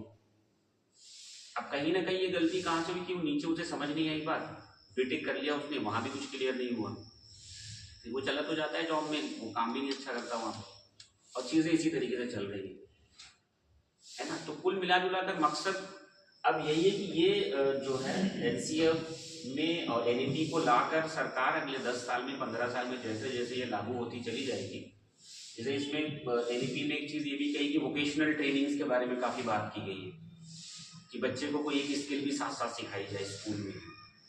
अब ये सब चीज़ें कितना हो पाएगा कितना नहीं हो पाएगा वो एक अलग डिबेट का इशू है, लेकिन जितनी बातें आसिफ भाई ने बताई है उसमें ये सब में ये शामिल है एनईपी में। और अभी से हम एज अ मैनेजमेंट भी यहाँ, टीचर्स भी यहाँ, बच्चे बस नहीं है, एज अ मैनेजमेंट इनकी तरफ से क्या अप्रोच हो सकता है, आपकी तरफ से क्या, क्योंकि ये कल की तैयारी, जैसे अभी एक चीज आई पेन नंबर वगैरह को लेकर, पहले नहीं लगता था ये सब, हुआ ना, अपार आईडी सीनियर क्लासेस में शुरू हुई है, अभी जूनियर क्लासेस में भी ला देंगे कि हर बच्चे की एक आईडी हो जाएगी पैन इंडिया। तो जो चीजें होनी है कल को अगर हम, और यही एक बुक है 7 habits of highly effective people, दुनिया में जो सेल्फ हेल्प पे या फिर इन सब चीज़ों पे जितनी भी किताबें लिखी गई हैं उसमें से ये जो पहली 10 बड़ी किताबें हैं उसमें से एक है बाय स्टीवन कवी। उसमें एक पहली जो हैबिट होती है जो पूरी दुनिया में जो हाईली इफेक्टिव, उसने हजारों लोगों की लाइफ को स्टडी किया, जैसे जो आज के अंबानी हैं, इलॉन मस्क हैं या इस टाइप के लोग, उस दौर में जब वो किताब लिखी जा रही जो दुनिया के इस टाइप के लोग जो भी टॉप पर हैं ऐसा क्या वो कर रहे हैं कि वो टॉप पर है। तो उसमें जो पहली हैबिट है वो है प्रोएक्टिव अप्रोच, है ना। मोस्टली दुनिया की लगभग 80% आबादी ऐसी है जो रिएक्टिव अप्रोच करती है, जैसे जब हमारे ऊपर कोई मुसीबत आ जाएगी तब हम उसका सलूशन ढूंढेंगे, है ना। और प्रोएक्टिव वो लोग होते हैं कि मुसीबत आने से पहले प्रिपेयर हो जाते हैं। तो उसी तरीके से एनईपी, एनसीएफ, इन सब चीजें ये कल की मुसीबत है, अभी यहाँ नहीं आई है, मतलब थोड़ी थोड़ी चीजें सरकार दे रही है, हर साल एक एक चीज दे रही है, लेकिन ये आने वाले 10 साल में अगर हमें टीचिंग एज अ करियर लेना है तो इन सब चीज़ों में ये टर्मिनोलॉजी, ये सारी चीज़ें सीखनी ही होगी, नहीं तो कल को हमारे लिए ही दुश्वारी है। बस इसी बात पर मैं अपनी बात खत्म करूँगा, बहुत ज़्यादा लंबा टाइम लेना नहीं है कि इन सब चीज़ों, ये सारे जो डॉक्यूमेंट्स हैं इसे थोड़ा देखिएगा एक बार, फिर हम लोग नेक्स्ट विजिट जब होगी तो इस पर पूरी डिटेल की बात करेंगे इंशाल्लाह। अब Q&A सेशन लेंगे और ये ज़रूर कीजिएगा, ये जो सारी चीज़ें हैं जिन्होंने भी नोट किया हो उनसे ले लीजिए, अपने अंदर अपग्रेड लाइए। और ये जो है आज तो कम से कम जरूर कीजिएगा यूट्यूब पर एनईपी, एनसीएफ और ये तीनों डॉक्यूमेंट की चाहे वीडियो देख लीजिए और चाहे डॉक्यूमेंट डाउनलोड करके पढ़ लीजिए। फिर यही है कि जो आसिम भाई की एक बात मुझे बहुत अच्छी लगी और मैं हर जगह टीचर ट्रेनिंग में बात कहूँगा कि देखिए ऐसा है कि बल्कि एक टीचर बाद में वो टीचिंग उन्होंने छोड़ दी, तो टीचर्स ट्रेनिंग में जब जाओ तो टीचर सुनते हैं, फिर उन्हें लगता है कि सर इसका हमारी लाइफ में क्या काम है ना, हमारी सैलरी तो उतनी रहनी है, हमें तो यही रहना है। ऐसा नहीं है, लाइफ बहुत बड़ी है ना। अभी हम लोग बॉम्बे में एक प्रोग्राम में थे, तो उसमें इस चीज़ पर बहुत डिस्कशन हुआ कि भाई आपकी life as a private teacher शुरू हुई है लेकिन एंड एज अ प्रोफेसर